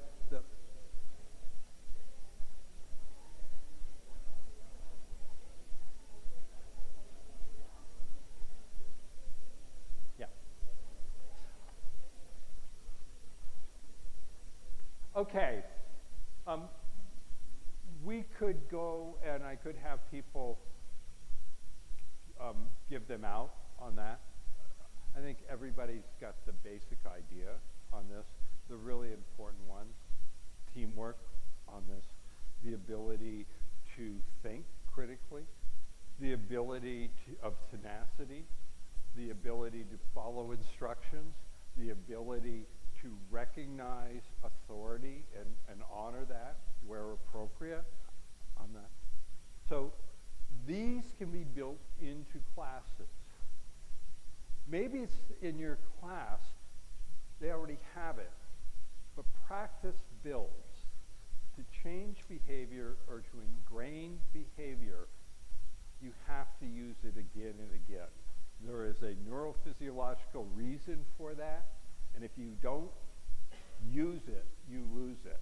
And the more you use something, the more it becomes ingrained in second nature, so that you no longer have to think about it on that. So it can also be those pieces. Now, I do understand, before I go on, that every educational system has its differences, and there are sometimes quite significant differences between what we do in the US and what is done in mainland China, in India, in Laos, in Cambodia, in Vietnam, in Thailand. There are cultural aspects. And I know that in some cases, in many cultures where university professors are given the syllabus and told what they have to teach. This occurs in the US too. For a professional degree in nursing, for a professional MBA, these are the things that they have to do on that piece. It's not, and for many of these, there is a standard exam. And so, but that does not preclude. It makes it more difficult, but you can still address these things within that framework on that. I think one of the most interesting ones is one of the universities, I believe it's in Macau, and it's the St. John's, and they, in order for them to change the curriculum, they got to get permission from the Vatican on that. Because the degree is given through the Catholic Church, and that piece in the Vatican controls in part on it. So it is challenging, and in the U.S. we often have more leeway.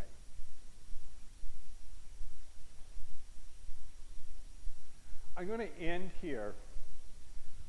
How many people, I need everybody to be honest, how many people have used ChatGTP or a similar one in the last month? Okay, so we already know, if you haven't, use it. That's your assignment. If you take nothing else away, in the next week, use it for something. Doesn't matter. I used it 2 days ago because I could not figure out in a program how, in a Qualtrics program, how to make something work. So I simply asked it and it told me exactly. It was quicker than Google. So what is ChatGTP? The computer scientist people already know this. They know it better than me, and they understand the background pieces. So this is a lay person's understanding, but I've been watching it a lot. It's a member of a generative pre-trained transformer. That's the GTP. And it's part of a family of large language molecules, large language models. The layperson's understanding is ChatGTP AI has a huge textual database that it can access in milliseconds. With the right algorithms and programs, it can find what was used most often and tell you.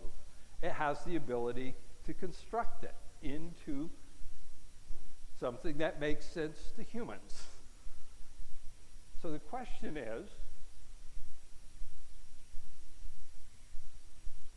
I want to just give you one of the quotes I like. This one was in February in the New York Times.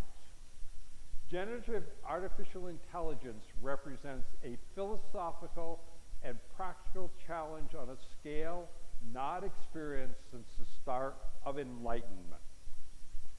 This is a massive disruptor. We've seen them before. The reason I like this is this was actually, the authors are Henry Kissinger, Eric Schmidt, and Daniel Hoffenbacher. These are some of the most well-respected U.S. statespeople of my generation. This is why we need to pay attention to it. It changes the game.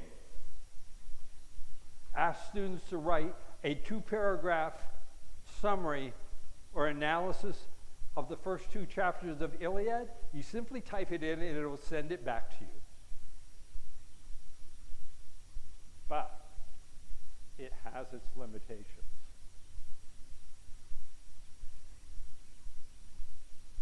Is this new? No. Disruptions to education have been around for thousands of years. Socrates.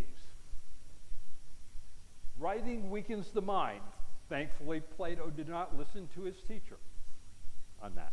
We now consider writing a fundamental process for intellectual development of the mind. The printing press was going to destroy education. Blackboards. Now, there aren't any left, but when there were blackboards, and the mathematicians may still have them, in the 1800s said this will hamper student learning. You shouldn't be writing things on the board. Samuel Johnson, the availabilities of books will destroy education. my generation, handheld calculators. I can remember, does anybody here even know what a slide rule is? No. Before handheld calculators, there were slide rules. This is how we put people on the moon on that piece. They were banned. I was on a number of panels at state level and other levels, large debates. Could students should they use these?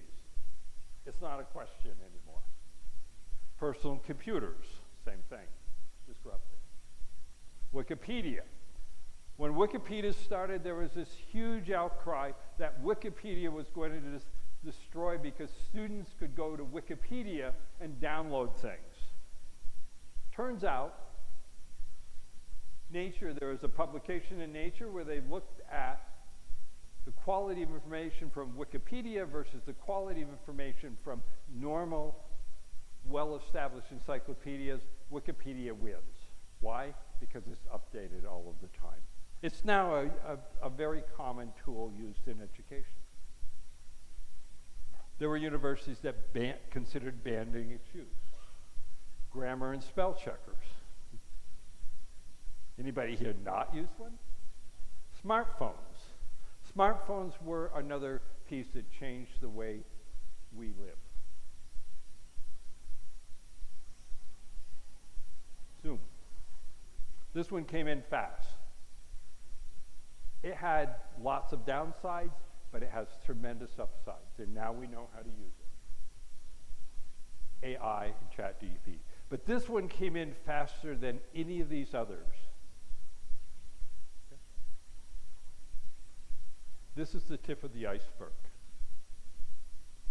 There are dozens of companies and billions of dollars being invested in AI technology. I expect that this is a major, major focus in this country. You are one of the tech leaders in the world in terms of producing it, of producing students and producing innovation. And you have very smart people. You also have a very large population, which means you have more smart people than small populations. Okay, so can it think? This is a definition of thinking. There are many, it's a good one. The retrieval of information and its organization into recognizable patterns, new and old. We ask students to do this all of the time. ChatGPT does this with perfection, and it does it in milliseconds. It takes information, organizes it, and gives it to you. Can it do critical thinking? It's different. Critical thinking is the application of logical principles, rigorous standards of evidence, careful reasoning, the analysis and discussion of claims, beliefs, and issues to solve problems and generate new knowledge. ChatGPT is defective or weak in two areas. It does not have any standards in terms of rigorous standards, except it doesn't make grammatical mistakes and it does not make syntax mistakes. It writes perfectly on that in terms of a grammar and syntax. But it makes things up. And it doesn't reason, it assembles. And that's how come it makes things up. It can put together things that were never together, but they seem logical.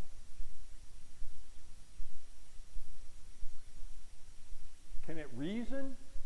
The process of forming conclusions, judgments, or inferences from facts or premises, sort of iffy on that one. Can do scientific reasoning? A problem-solving process that involves critical thinking in relation to content, procedure, and epistatic knowledge. Again, it's a little iffy, and you got to be careful on it, but it's also evolving very rapidly.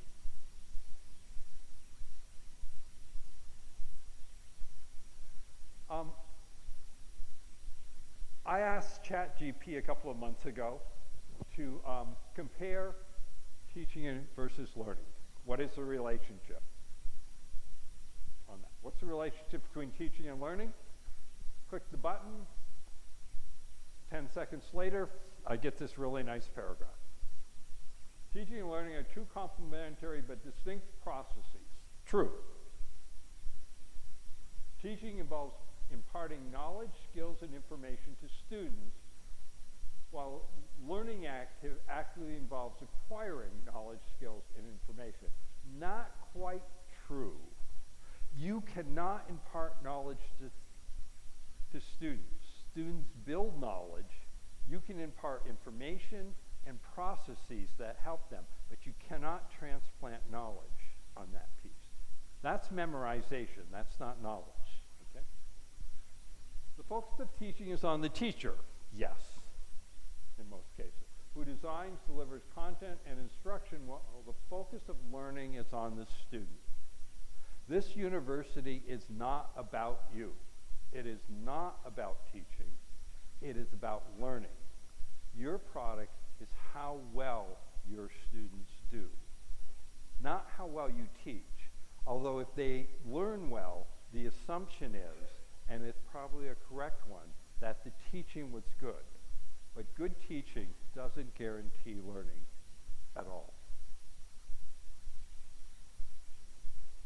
Students who engage in material and develops their understanding, while teaching can be formal or structured, learning can be self-directed and occur anywhere, anytime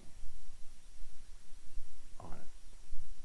So teaching, now we're not confined to physical spaces in classrooms, although we often use them. We can do teaching asynchronously online across great distances on that. But learning occurs anywhere, anytime. And ultimately, I like the last one. Ultimately, effective teaching facilitates learning, and successful learning depends on the quality of teaching. And those, I think, are the two statements. I'm going to finish up, because I'm a little bit over time.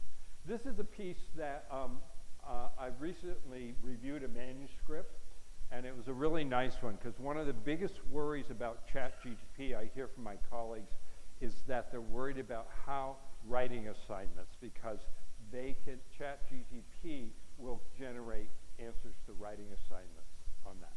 And particularly for your students, they're working in a second language, and it makes it even more difficult than I can imagine, although I can appreciate it. So what this was done in a writing class in the US, and it was a course on rhetorical writing, and the teacher did the following. She had the students write, and she had the students use ChatGPT to do the same writing assignment. So they had parallel pieces, the student's piece and ChatGPT's on that. Same assignment, two outputs. And then they asked, how did each do? In rhetorical writing, there are three components. There's ethos, which is the credibility and the authority of the argument. How good is the argument and how credible it is. Logos, which is the persuasive logic of it. Is the writing, is the logic persuasive? Do you believe it on that? And then pathos is the emotional shared human experience. Does it move you? Does it touch you on that? And they looked for each of these and rated the two samples. There was no difference between ethos for ChatGPT and the student writing. There was no difference for logos on it. ChatGPT can make persuasive arguments on it. It can be very authoritative to the point it makes things up if it needs to. But it fails on pathos.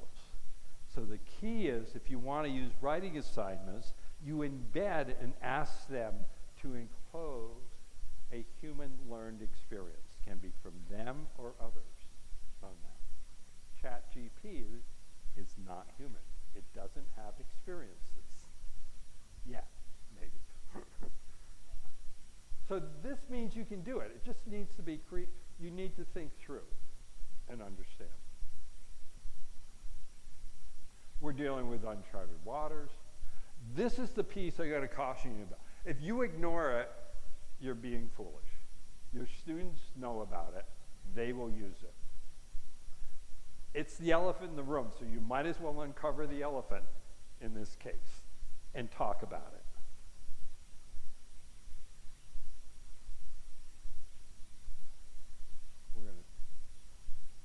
This is from Darby Flowers. This came out in June, and these are her suggestions for using it. For those of you who haven't used it, you need to be familiar with it. Talk about in your class. What is it? It takes 5 minutes. What is it? What can it do? What are the pluses and what are the minuses? Uncover the elephant. Talk about the ethics and importance of integrity. A learned skill is integrity on that. If students don't have integrity, they will eventually get caught. Plagiarism getting caught in the university is bad. Lack of integrity in a business situation is lethal. The answer is you're just fired on it. Much higher stakes on it. They need to understand it. And the cost, the importance. ChatGPT is a tool. It is not a mechanism to cheat. It's a tool to help them. And if you're uncomfortable with it, don't worry. Get them to help you because they already know all it can do. And it can do amazing pieces and better assignments that illustrate its pluses and minuses. Final thoughts. I'm going to wrap it up here. Remember John Dewey. If we teach today's students as we taught yesterday's, we'll rob them of tomorrow. For those of you with fixed curriculum that are being handed down and you don't have that flexibility, send your bosses this quote. If they don't know who John Dewey is, they need to know who he is if they're in education. 21st century teaching is in part about teaching students to learn more effectively. Why do they have to learn more effectively? The world's changing so rapidly. If they're not effective learners, they're going to be always behind the ball on it. ChatGPT came in less than a year. They didn't have a time for a course. They didn't have time. It's here. Teach them to learn effectively. And lastly, this one. Less is more. Whatever you're doing in your class, if you can, take out 20%. It's not needed. That other 80% means it's less work. If you keep it at 80%, it's less work for you and more learning for them. Less is more, but it means you got to prioritize.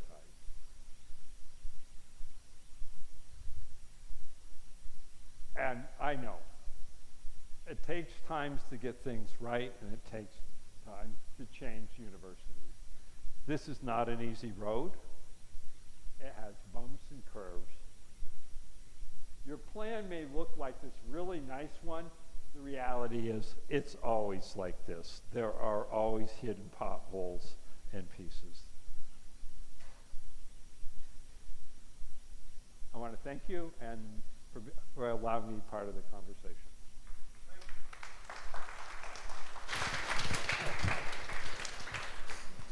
Spencer is bang on time, so we are now, we've a great achiever, the reserve achiever campus, right outside this door.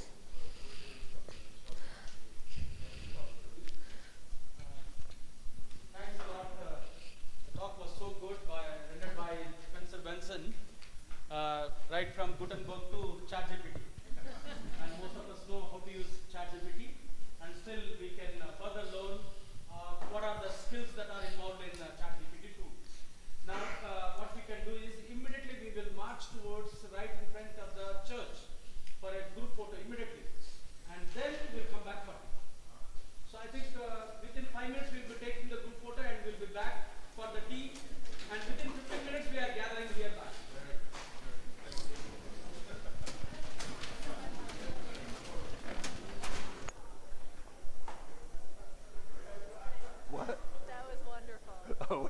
I could never.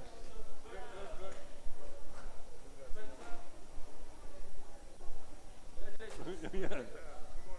Yeah, I need to get return.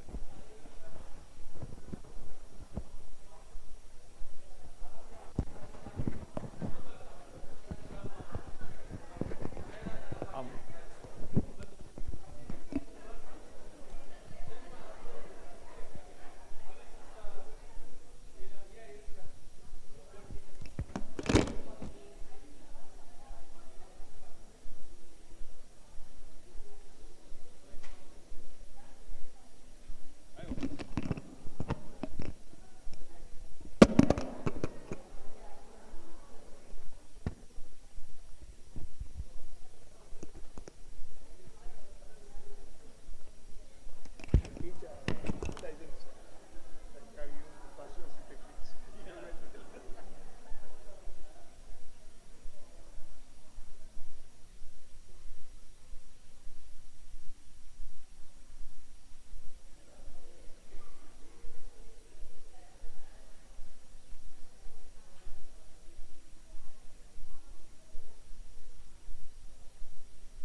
Stand here in the middle. Come. So you will introduce. Yes. Yes. Just waiting for ma'am to come.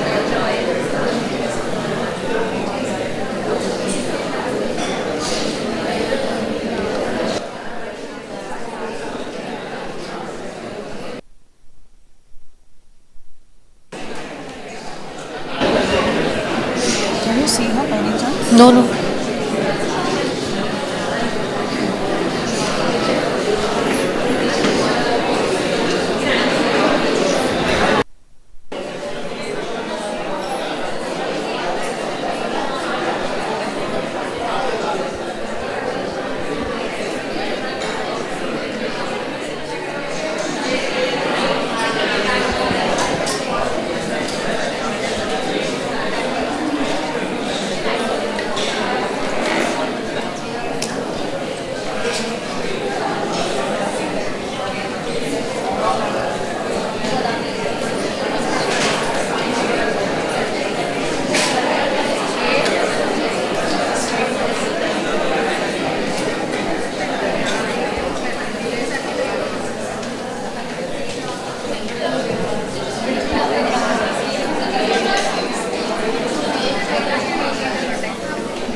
No idea.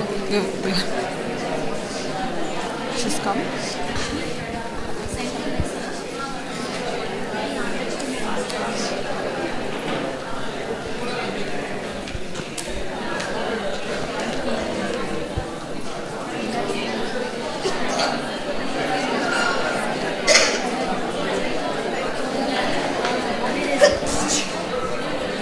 Started up. AC, you know, gets me going.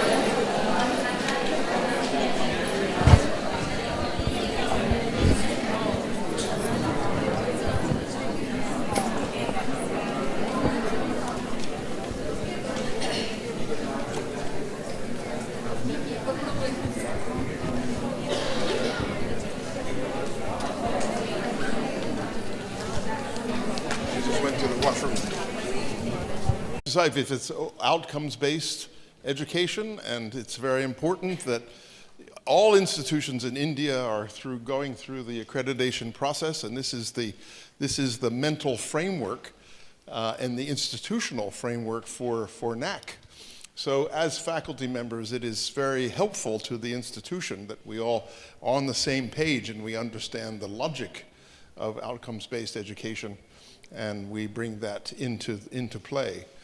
I think also the question what many of us are asking is the ChatGPT, how do we use it, right? As an assignment within the next week to use something to start playing with it, with that technology, to understand it, and to talk with students about how they are using it, and to develop some ideas about how it's not just a threat to academic integrity, as we think, oh, well, students are somehow using this to cheat. No, possibly, but how can it be a new tool that helps them learn, helps them to use what they are using anyway, right? So we can't prevent them from saying, oh, you shouldn't use that. No, this is the technology that is part of their lives, and we as university, we must make it part of our lives. So that's the question when you come back. How could we have Benson's talk, we have Melissa Fitch presentation just now, and then we go to lunch and we come back and we continue into the small group discussions. We have some very interesting writings, sketches, images that show the kind of playfulness and how the conversations are at the same time personal, but they are also converging into a larger picture of how we can be creative as teachers in this moment. And in this moment is when our next speaker has entered the room. So I will give the microphone to the lovely ladies who will introduce her. Thank you very much. Thank you, sir. Welcome back. We will now begin with the third session for the day by Professor Melissa Fitch. Professor Melissa Fitch, Distinguished Professor of Latin American Cultural Studies, University of Arizona, a former Fulbright Scholar at the JNU in Delhi, consultant of numerous Indian universities. Her recent scholarship has been on cultural interactions between nations of Latin America and Asia. Professor will be speaking to us on what meaningful learning is in today's world. Dr. Melissa Fitch holds the rank of University Distinguished Professor. Her work encompasses the period marked by the rise of mass media at the turn of the last century to the present-day influence and pervasiveness of popular culture, film, mass media, social media, and digital culture in the America and in Asia. A secondary area of specialization in university teaching pedagogy and the use of technology. She is the author of Global Tangos, Travels in the Transnational Imaginary, Side Dishes, Latin American Women, Sex and Cultural Production, and co-author of Culture and Customs of Argentina. Since 2010, she has received 3 Fulbright Awards, the first a Fulbright Hays Award to China in 2010, the second the Chinese University of Hong Kong, and the third in New Delhi, India, as a Fulbright Nehru Academic and Professional Excellence Scholar at Jawaharlal Nehru University.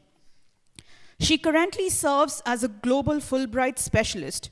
Professor has given more than 50 keynote addresses, invited lectures and conferences, presentations on her research, as well as workshops on teaching pedagogy in India, China, Singapore, Japan, Bhutan, Russia, Macau, Hong Kong, Spain, Argentina, Italy, Norway, France, Chile, Mexico, and the US. More recently, she has been addressing the impact of COVID-19 on higher education and the subsequent transformations to teaching and research within the humanities. She has received a total of 12 awards for her innovative university teaching at 2 universities and was also named Outstanding University Educator for the state of Arizona. In 2019, she received the University of Arizona Excellence in Global Service Award. We welcome you, ma'am.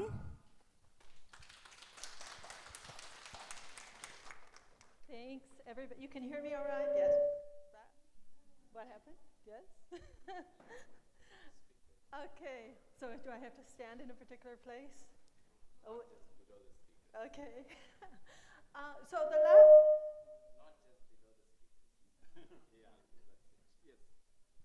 No? Yeah. Okay, here we go. I could turn it off and actually speak extremely loudly, but the last time I was in Hyderabad, I was giving a lecture on American values for the Fulbright recipients from India who were going to the United States. So the head of Fulbright India asked me to accompany him to Hyderabad because there was going to be a big conference, and he wanted me to talk about American values and who we are. When I asked the people who were there, and there were about 300 people there, what questions they had for me, one woman raised her hand and said, "Why do you Americans always say, I'm sorry, I'm sorry, I'm sorry all the time. And when you're not saying, I'm sorry, you're saying, thank you, thank you, thank you, thank you. And it wasn't until she said that I thought, oh my gosh, she's absolutely right. That must be so annoying to people, okay? But anyway, I couldn't resist. So I said, I'm sorry, I don't know the answer to your question, but thank you for asking it. This is what I work with. I work with intercultural understanding. I'm a professor in the humanities. So in many ways, Spencer and I are kind of at different ends of the spectrum here. I teach film, I teach theater and literature. And as a consequence, the scientific aspects of pedagogy interest me less than the deeply humane aspects of pedagogy. So I'm going to start talking about what is meaningful in terms of what we're doing in the classroom today and in the community and in the world. I don't want to get an echo, so I'm not sure exactly where to stand now. This photograph behind me encapsulates everything that matters most to me in life, which basically comes down to teaching, and particularly teaching students from around the world. You see how few people are in this picture, and yet I think 6 different countries are represented, including Egypt and Brazil and Mexico and China, and we were all spending an afternoon learning how to do African dance. So that's why we're barefoot. Sometimes when I've shown this slide, the people ask the question, oh, so you're always barefoot when you teach? No, we were pursuing something outside of the class together because we wanted to learn something, okay? Studies have shown that when professors take an active interest in their students, and the students can feel it, it has to be sincere, then the students are far more likely to achieve the learning outcomes. So we're talking about outcomes in some sort of almost sterile way, but I want to bring in the humanity here and the dimension of person-to-person contact. All of these students, this was taken like 15 years ago, I'm still in contact with. And this is part of what happens when you are a devoted teacher. When Glenn Shive had asked you about a moment when you had had a click and realized that teaching was your vocation. No, what was that moment? For me, I realized that early on, and the moment I walked into a classroom, I thought I was born to do this.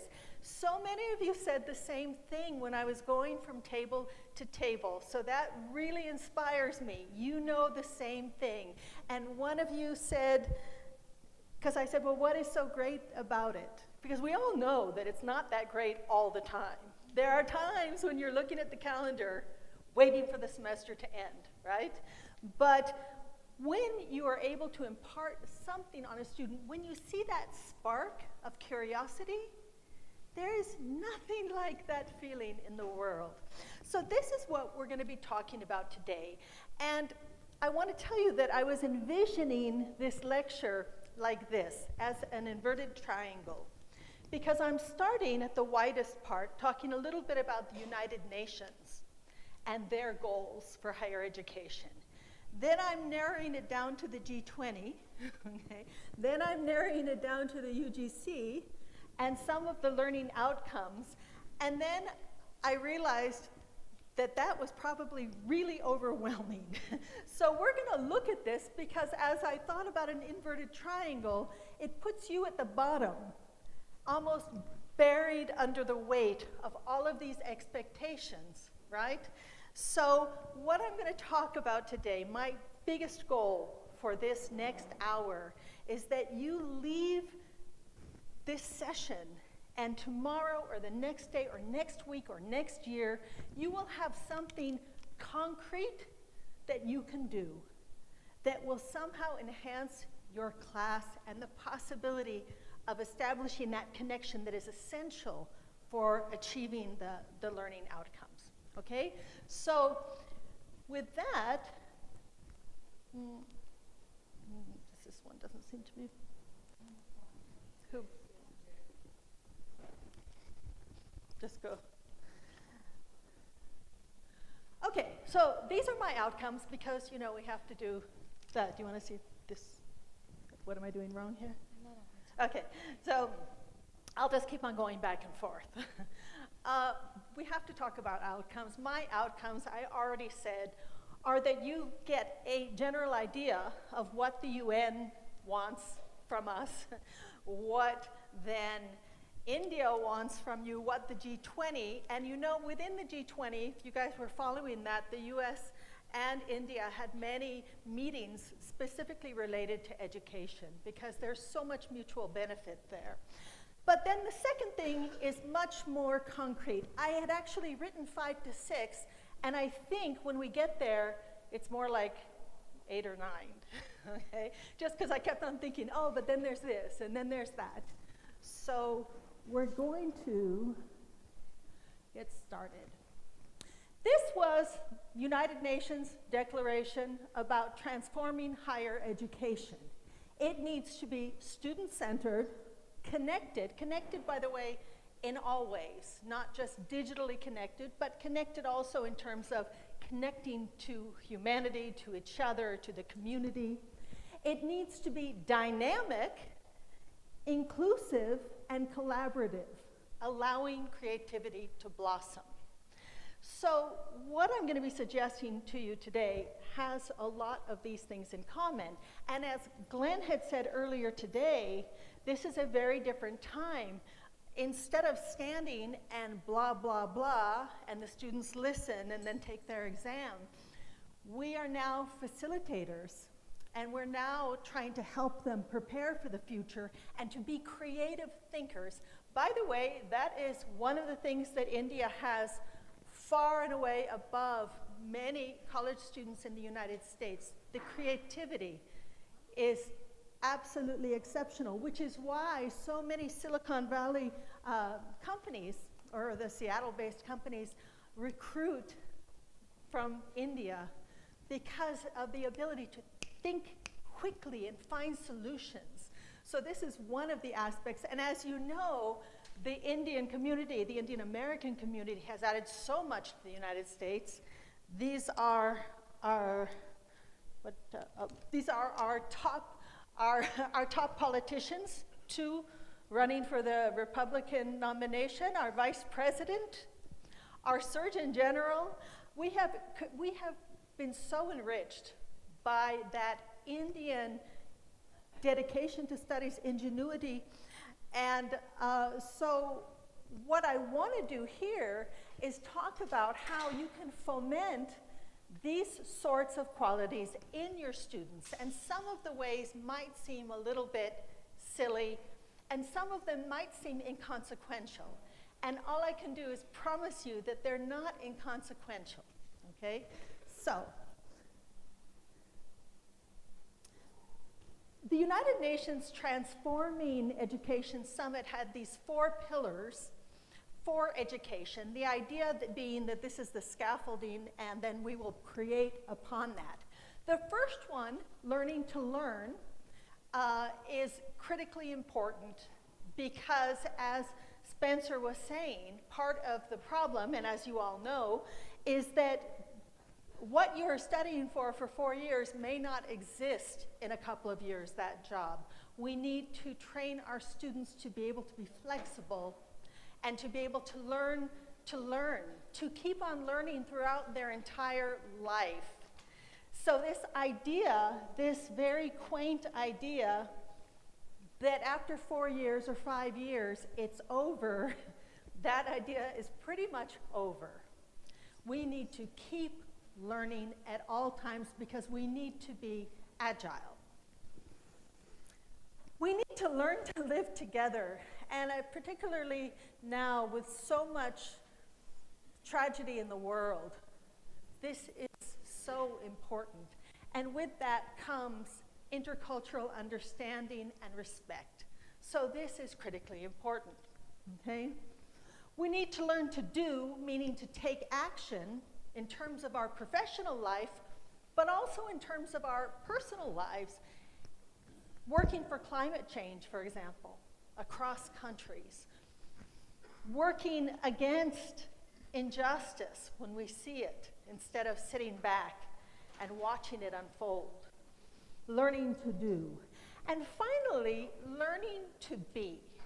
Learning to be, connecting to having core values and living in concert with your core values.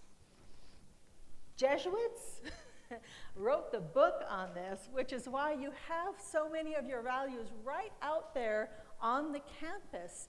It's always been about serving the community. It's always been about having values and working in concert with those values. So these are the things, these are the deeply humane things that I want to talk to you about.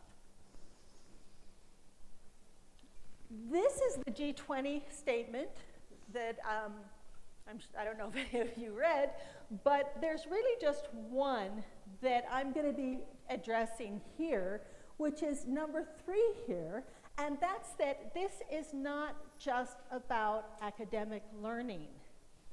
Spencer also spoke to this when he said, what are the essential life skills we need to impart upon our students, right?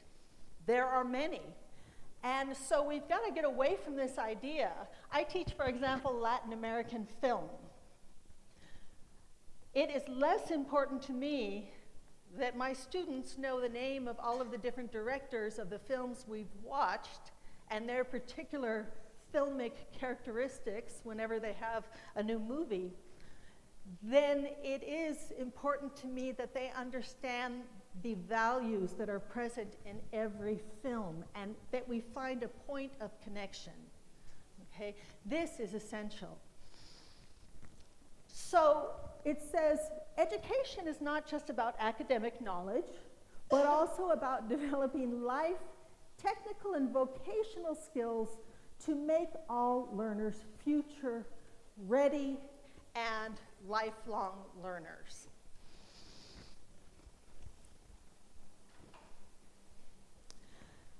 The UGC, meanwhile, because I've been studying the Indian UGC, and when I lived here before as a scholar at JNU and traveled around India talking about higher education and talking about my research, has its own series of initiatives that overlap nicely with the United Nations. And so I'm going to focus on just a couple of these. Social responsibility and community engagement. Now, community engagement is one of the things that historically India has done masterfully. So I will talk about that very briefly, but as we say in the United States, it's like bringing snow to the Eskimos, okay? You are ready, you are the ones that will be teaching us about community engagement, really. But social responsibility, the global education and citizenship, and the approaches and evaluation reforms. These are all essential. If you look at the UGC website, it's all spelled out and they explain exactly how to do this. And once again, they are underscoring the deeply humane aspect of our mission as educators, which is creating students who will go through their entire life living with purpose, a life that's that's based on values. So these are some of the UGC.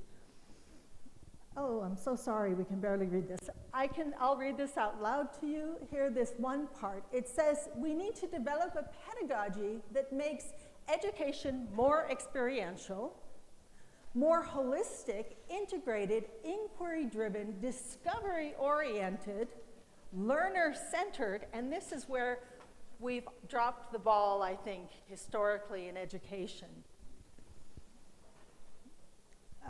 And flexible and enjoyable.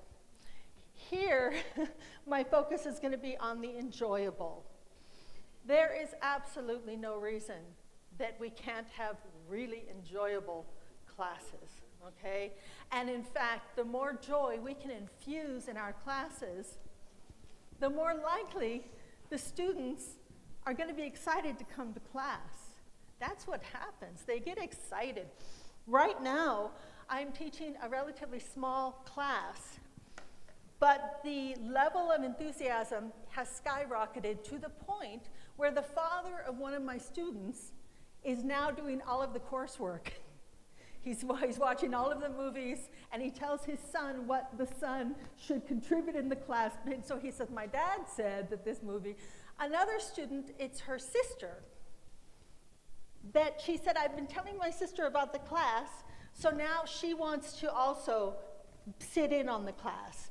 This happens a lot, and I love that, and I'm deliriously happy when it happens, because what it demonstrates is that they leave the classroom excited about what they're learning, and that is important to me.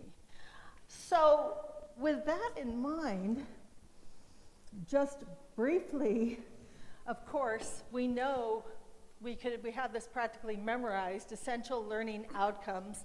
These are the ones that the activities that I'll be talking to you about all in some way touch upon and underscore. Creativity, multicultural competence, autonomy and responsibility, all of these things. So I'm going to tell you what the activity is, and you're going to say, but that seems so small and inconsequential. But I guarantee it's not. We have critical thinking skills and the problem-solving skills.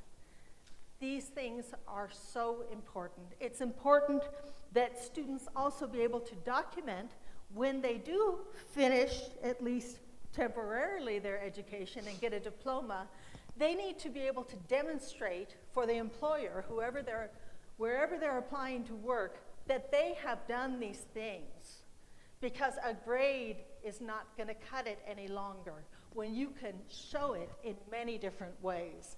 So these are essentially what we're looking at. The point about the values is essential, and that's where, coming from Jesuit institutions, you really have the advantage, because that's always been part of the plan, okay? Students have to think deeply about their values and live in accordance with those values. So when faced with all of those expectations, you might be feeling this way. I know I would be, because that's a lot. That's a lot for us, and I know you're thinking, we're tired, we're overworked, we're doing a million different things, and now we're expected to teach a student about life, learning, and all of these other things. Yes, unfortunately, it is necessary. However, what I want to show you is that you can do these things no matter what your discipline in very short periods of time. You can do it in the classroom, and you can do it out of the classroom. And I promise, and you can write to me and complain if I'm wrong later when you try this, it will not take any more of your time, okay? It's just a tiny investment for a very big payoff. The bottom line is this. You guys are thinking, what does Muhammad Ali have to do with anything that you're even talking about? This is what Muhammad Ali has to do with you all. Or actually, he has to do with our students. I don't box. I've never seen a boxing match. But I know one thing about boxing, and that is that if you're in the ring, I don't even know how they stand in the ring, but it's like you're looking at your opponent, and you have to anticipate where the opponent is going to jab, okay? It's a little bit like that, I think, in higher education today. We need our students to be a little bit like Muhammad Ali, a little bit like flexible and adaptable. They need to be able to be sort of seen from which direction. AI, the chat GPT, seemed like it came out of nowhere and it just exploded onto the scene.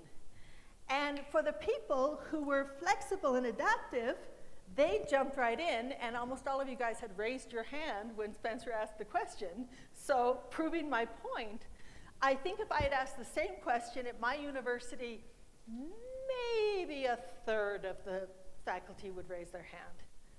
Because the ones that don't find it something frightening and fearful.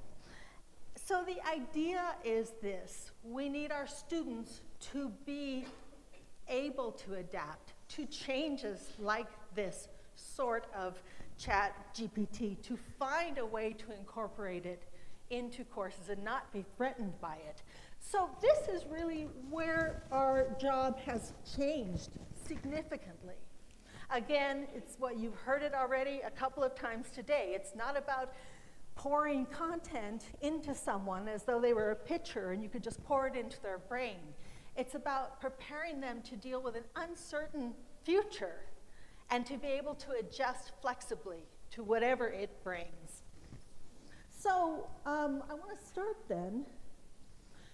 This is not exactly the same thing that Glenn had talked about, because in this case, I just want you to turn to the person next to you, and all of us have had in our teaching history one class, maybe more, that really went well. I know you guys have probably had some that didn't go so great, but we're not going to worry about those. I want you to think about the ones that went really well. It all just worked. Think about that and ask yourself why. Was it intentional on your part, or was it just kind of luck?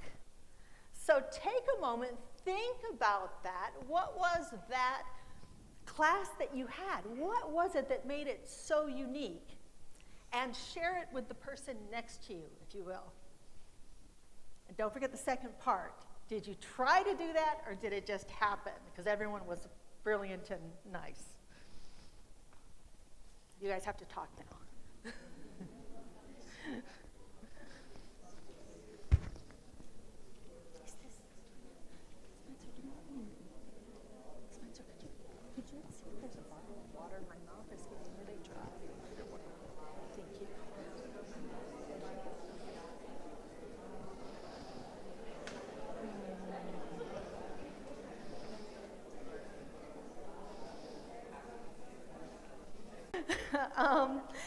I'm really excited that you are so excited to talk about that, because it shows that you know what I'm talking about. You have some classes where everything goes right. I'm going to ask you about that in a moment, but I just want to tell you about when I was approached by the provost at my university, who said, "Melissa, we want you to teach in the Performing Arts Center." The Performing Arts Center? Why would I teach a class in the I said, "How many students are going to be in the class?" And she said, 500. 500 students? How am I going to teach 500 students? How am I going to personalize the education for 500 students? And sure enough, that first week was really, really hard. 500 students. What made it more difficult was that there were about 4 or 5 students, and I think this is the statistical probability for having a student who really does not like the class or you and does not want to be there, okay? So there were like 5 of those students, and they were in different places in this Performing Arts Center. And of course, you know when you have those students because the expression on their face is like, "Go ahead, teach me something." So I thought, oh man, this is going to be the longest semester of my life. How am I going to get through 15 weeks with these kids glaring at me?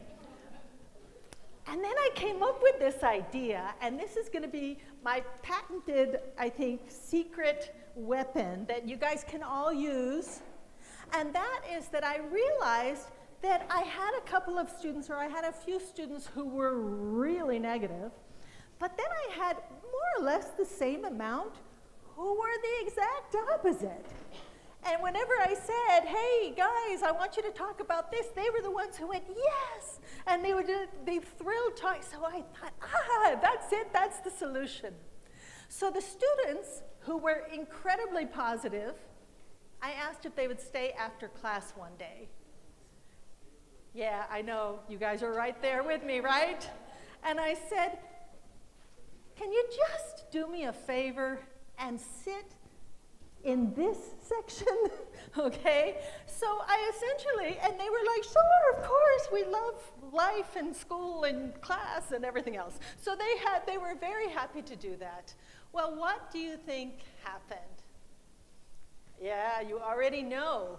The next time I said, okay, I would like you to talk to the person next to you about whatever the issue was, and you had the happy person turn to the miserable person and say, hey, what do you think? And the miserable person, well, sure. It completely changed the class.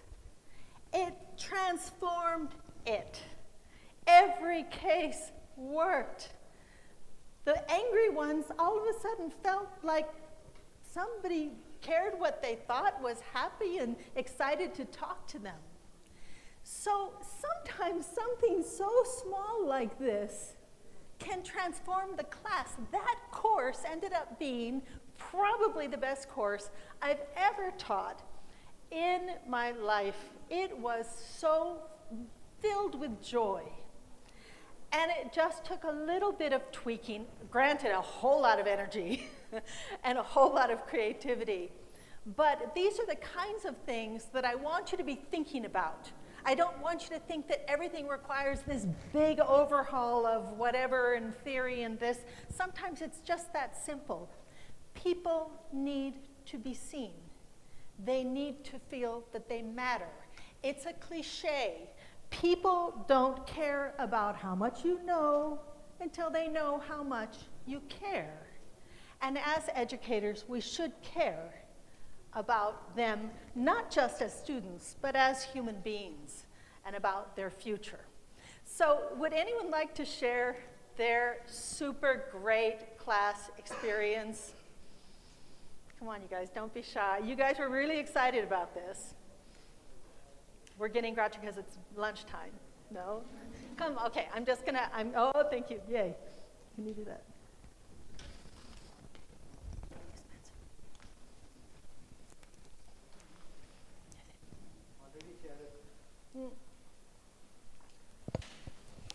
Good afternoon, everyone.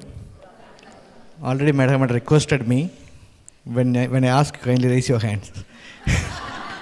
So I was waiting, keeping quiet to give a chance for others. Anyway, fine.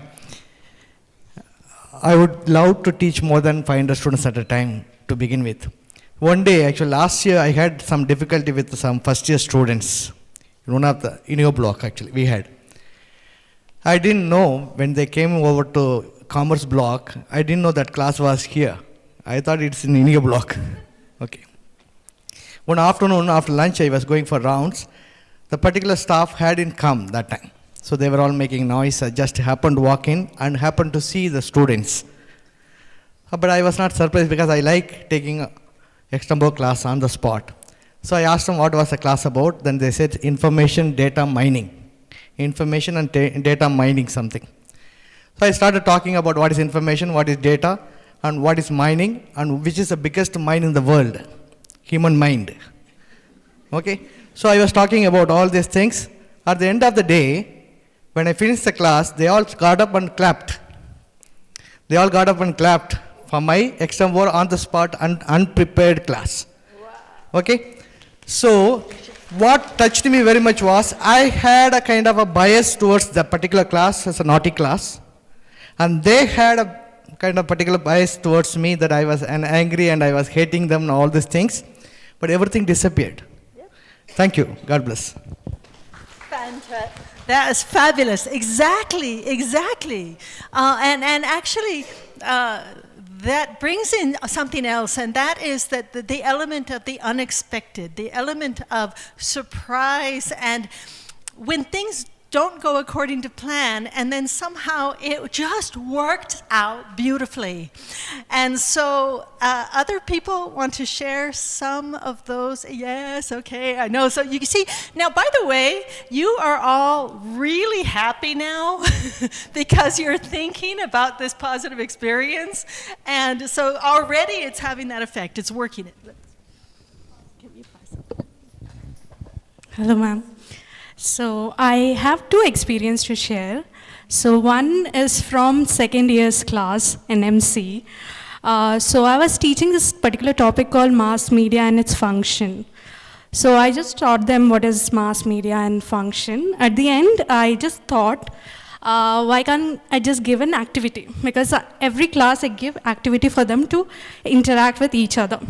So I just asked one of the person who is pretty good in RJing, and he speaks very well. So I just asked them to just go around, look at the classes, and come back and give us the information as one of the mass media. So he said, okay, I'll be a RJ. And he just narrated the story, whatever happened. Then I asked the students to just guess the function which he has performed right now in front of you. And they told.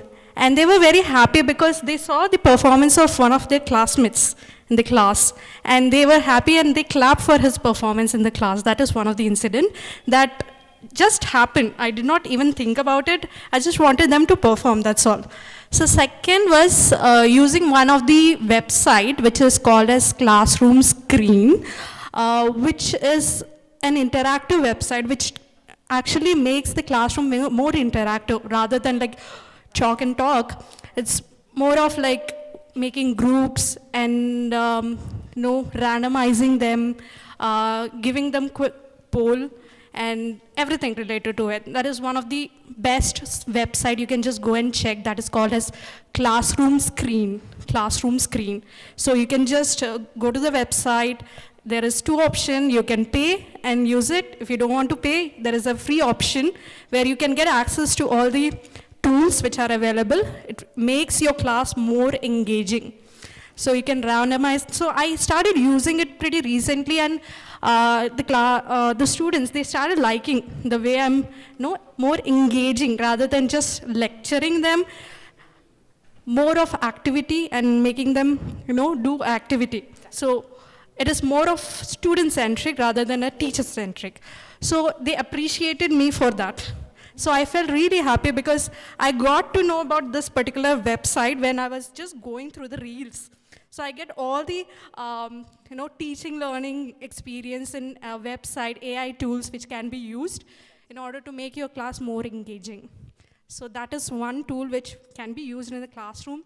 And for example, if you are super late for your class and you did not prepare your PPT, so there is one AI tool that is called VPIC. Okay, VEPIK, VPIC. You have to just write your topic and it will generate slides for you very easily in 2 seconds. So we can use that. So that's all, two things. Oh my God, you guys are amazing.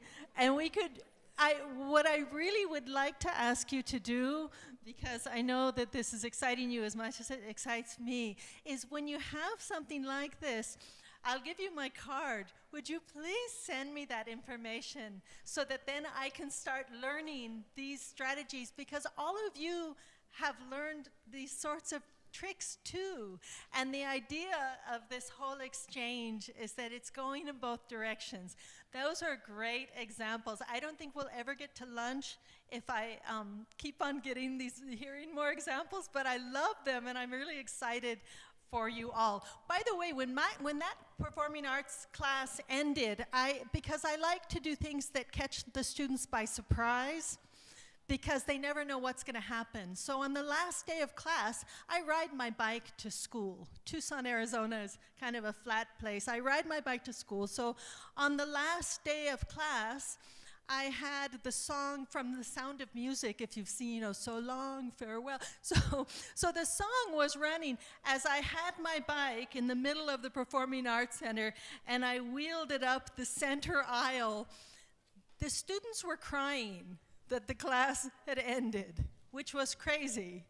But because it had been such a learning adventure for all of us throughout that 15 weeks of learning about Latin American popular culture, which is one of the things I do. So we oftentimes just fall into a lucky situation, and it turns out really well like that. What I want you to do is to have it be more intentional, okay? Because what was it? I find that the harder I work, the luckier I get. I can't remember who said that, but so this is what I want to focus on, how you can create a thriving learning community, because creating a learning community has been shown repeatedly to tie to the student's achievement of course outcomes. They feel like they're on a mission together. They've got a plan, and they're helping each other reach those goals. That is critically important. The students that are behind me on this, I went down the Amazon River in Brazil with these 4 students. I was in class one day, and I said to them, I can't remember how it came up, I said, you know, I've always had this dream of going down the Amazon River. Would anyone like to come? And 4 students raised their hand. And so of course, it took a very long time to get the money to be able to go down to Brazil and do this. But the point is, it was all about doing. It was action. These 4 students have gone on to do some remarkable things that I'm going to share with you. One of them ended up in the White House with President Obama as part of her job. Yeah, it's pretty amazing. So we're going to start in the classroom. By the way, as you can see, my students don't look like every Hollywood movie you've ever seen about what Americans look like. That's because we're all Mexican Americans on the border in what used to be Mexico, but is the United States. So as you see, it's quite a different demographic. And this is one of the reasons why intercultural exchange is so important, because this is the kind of thing that you may not even realize about the United States. It may surprise you, as it surprises so many. So here are my very simple hints, simple ideas, simple strategies that are going to change the quality of the experience. Arrive a little bit early and not frazzled, okay, ideally. And as the students are coming in, just talk to them. Find out how they're doing. How's everything going?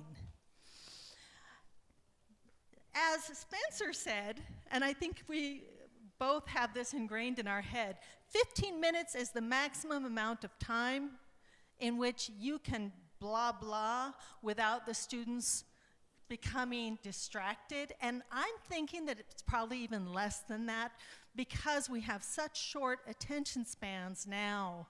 I think this is what it was maybe 10 years ago, 15 years ago. I think it's less than that. So what does this mean? It means that every 15 minutes, you've got to pause and do something to wake them up, okay? To get them talking to each other, to get them thinking about things.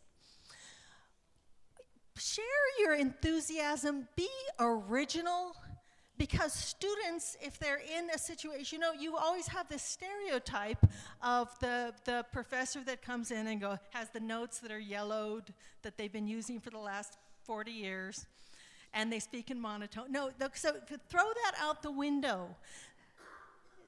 If you can throw in joy and humor and enthusiasm and surprise, the students never know what's going to happen, but they do know that it's going to be something positive. And by saying that, I don't mean that I'm never negative, because obviously you have to be if they're not up to snuff in terms of work. But there's no reason why joy is incompatible with teaching. There just isn't, okay? Small group projects working toward a goal in sustainability, going back to those United Nations projects. I mean, this is such an easy thing. You've got 4 people working together. Each of them comes from a different major. You have the sustainability issue, and using ChatGPT, they could say, how does my major connect to sustainability? And you will have these 4 different lenses with which to approach the problem. This could be a potential project, group project for a course. It uses technology. It addresses a problem. It also demonstrates the interconnectedness of different disciplines. So we don't think that we're so separate, okay? One of the takeaways from the pandemic that was very interesting, when the pandemic happened and we were stuck looking at little squares of faces, I don't know if you noticed this, but I realized that when I'm teaching in a classroom, I'm never really looking at the faces of my students. I'm walking around, doing this, they're looking away. But when I could look into their eyes, when I could look at their faces, I was able to tell which ones were having a hard time. Not necessarily with the coursework, this was during the pandemic, so many of them related to the pandemic. And the beauty of that with Zoom is that then I could send them a private chat and say, would you just hang around when the class ends, so that we can talk? The pandemic, oddly enough, had this strange silver lining of enabling me to really connect with my students, even though I wasn't with them physically, because I could see it, and inevitably it was correct. Something was happening. And when I would find out what was happening with that student, I could also find a way to maybe address it. Not always, but sometimes. The point is, I was seeing them and I was recognizing this. We can continue to do this. You don't want to throw the baby out with the bathwater here. So, in other words, in my course right now that I just finished teaching, I had to do it in a condensed form so that they would let me come here to be with you all. So I did a 15-week course in 7 weeks, and every week the students had a conversation that they would have to have. They had to film themselves. I would give them the questions. And then the conversation would go 15 to 20 minutes. Now, I know what you're thinking. I had 25 students. What is that like to grade? But here's the thing, it's not that bad, because you start it, you fast forward, oh, they're still on topic, you fast forward, they're still having this great conversation. What happened in the course of that very short period of time is the students became so engaged with the course material that they would forget the minimum amount of time that they had to speak, and sometimes they would go on forever. I had to beg them to please stop talking so much because I needed to get through the grading, right? But you can do this. What I also noticed in looking carefully at their faces is the way the confidence grew, the sense of friendship and shared mission of understanding what it is we were talking about: short stories, film, literature, poetry, the most animated discussions that were taking place. Now, they had to stay on topic because they knew I would be watching this video later. Think about this when we do it in the class. What happens when you say break into groups and then you walk around the class? What are they talking about? What they did over the weekend, right? Inevitably, and then they try and like, oh, okay, no, what was it? Yes.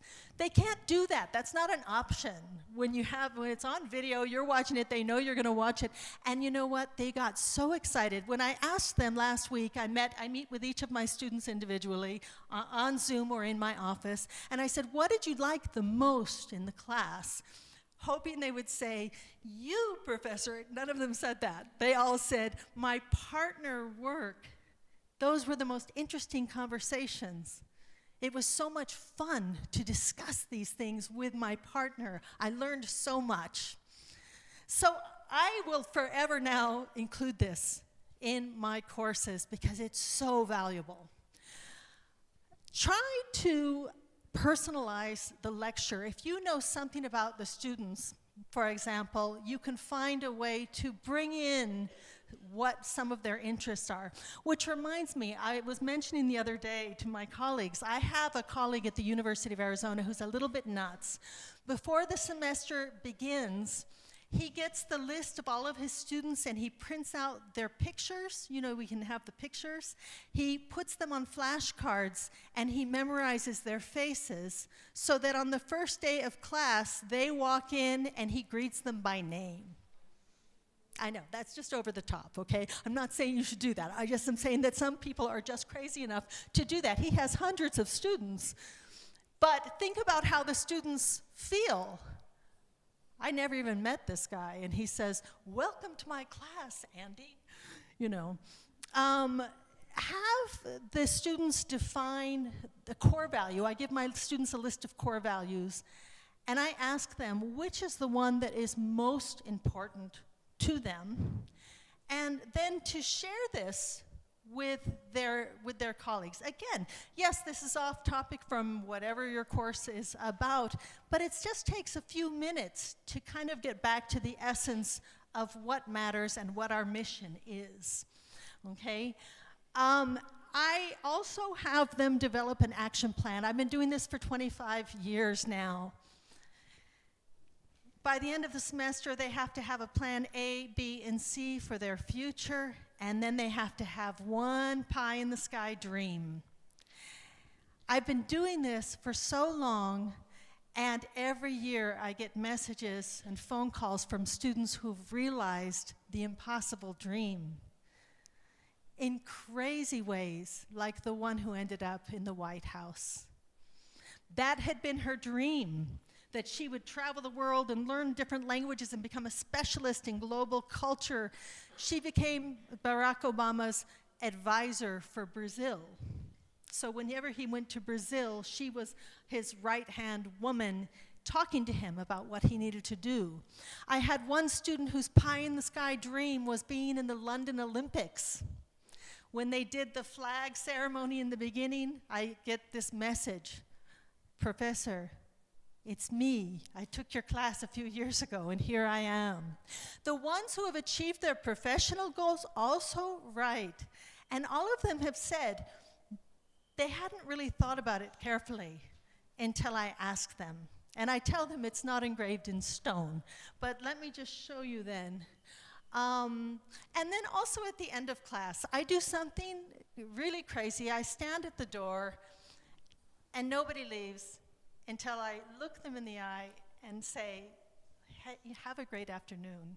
Thank you, you were wonderful, your observations were so smart." I use their name, I'm looking them in the eye. They get really happy, you have no idea. They leave, and they just feel like, yeah, okay, now we're gonna go on with the rest of the day. This is one of the dreams of one of my students. And I said, you have to imagine somebody's filming you. What do they see? I said, get every sense involved in the experience. It's 2032. I'm greeted by the warm summer air. Buenos dias. This person is imagining themselves being a doctor in Central America in the Doctors Without Borders. And they see themselves so clearly doing this. I want them to be dreamers. I want them to be creative. It all ties back to this, and I want them to be globally literate. This is an example of two of my students for the course that just finished, having that weekly engaged discussion about the material. Within the local community, we could have easily students discussing common problems in the community. Again, this is your forte, right? And meet with community leaders and approach the issue from their own discipline. Now I'm going to share something really devastating with you. Where I live on the border with Mexico and the United States, I live in the middle of the desert. And we have, as you might have heard, or maybe you haven't, I don't know, we have people who cross the border on foot from Mexico. That's how my family arrived, right? Crossing the border illegally from Mexico. Many of them will die in the desert. because they don't understand that you need to have enough water for a few days, and it gets extremely hot. But it's not just that. You have cacti, you have snakes, serpientes, you have snakes, you could trip on a rock, and coyotes are the human traffickers that bring them over. And the policy is, we will not stop for anyone. So thousands of bodies have been found in the desert. So what do my students do for our community?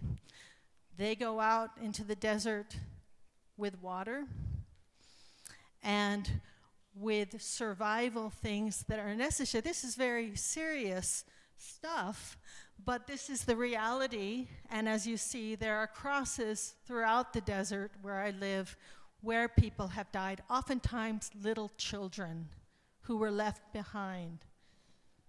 So this is what they do.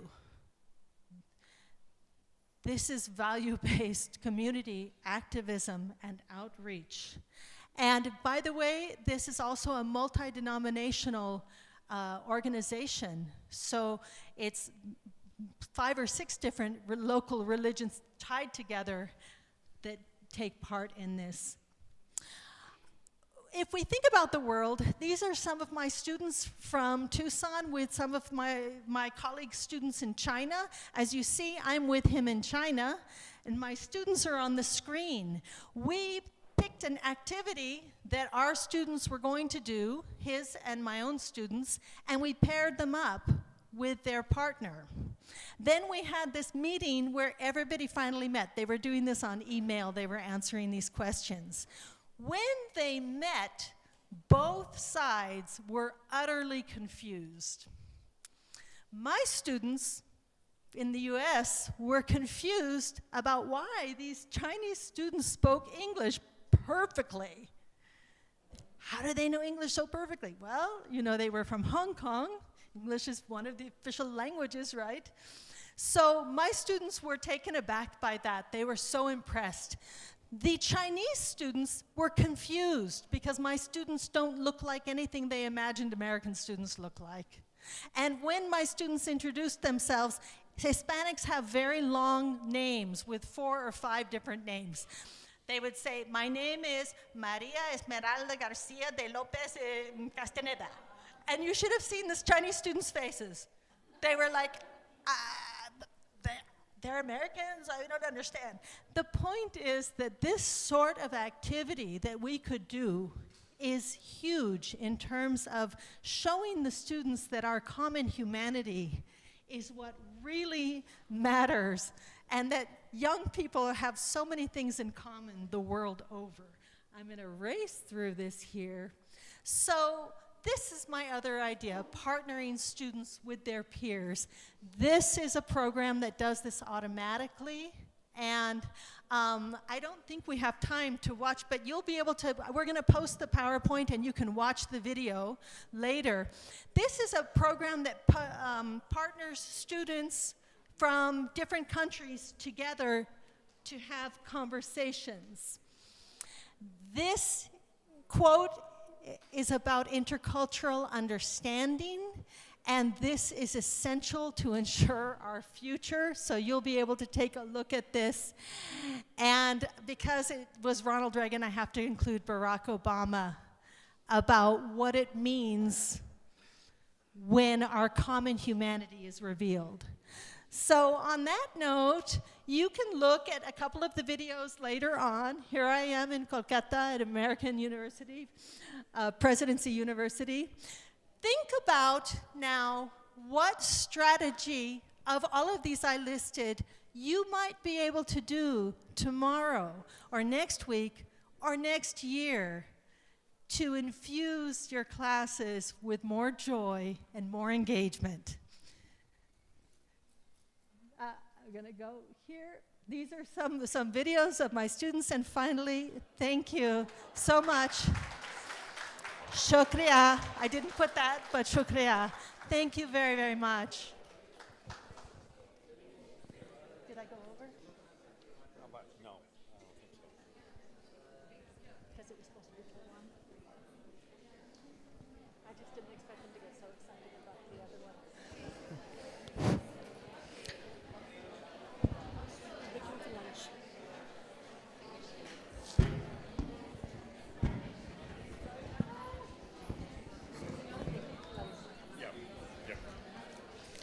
Thank you, Professor. That was indeed an interesting and very informative session. Thank you, Professor, for giving us such significant insights on the importance of value-based education. Thank you. So now we will break for lunch.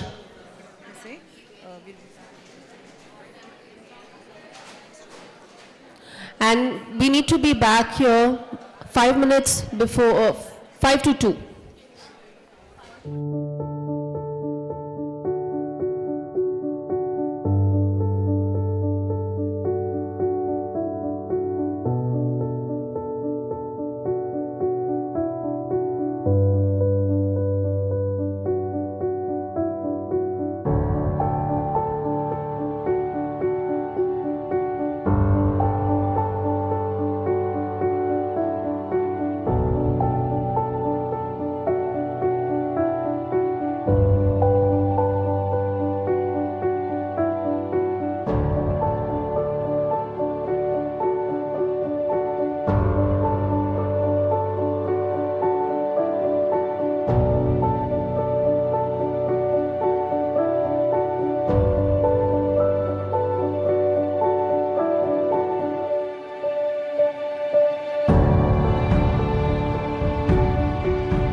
you.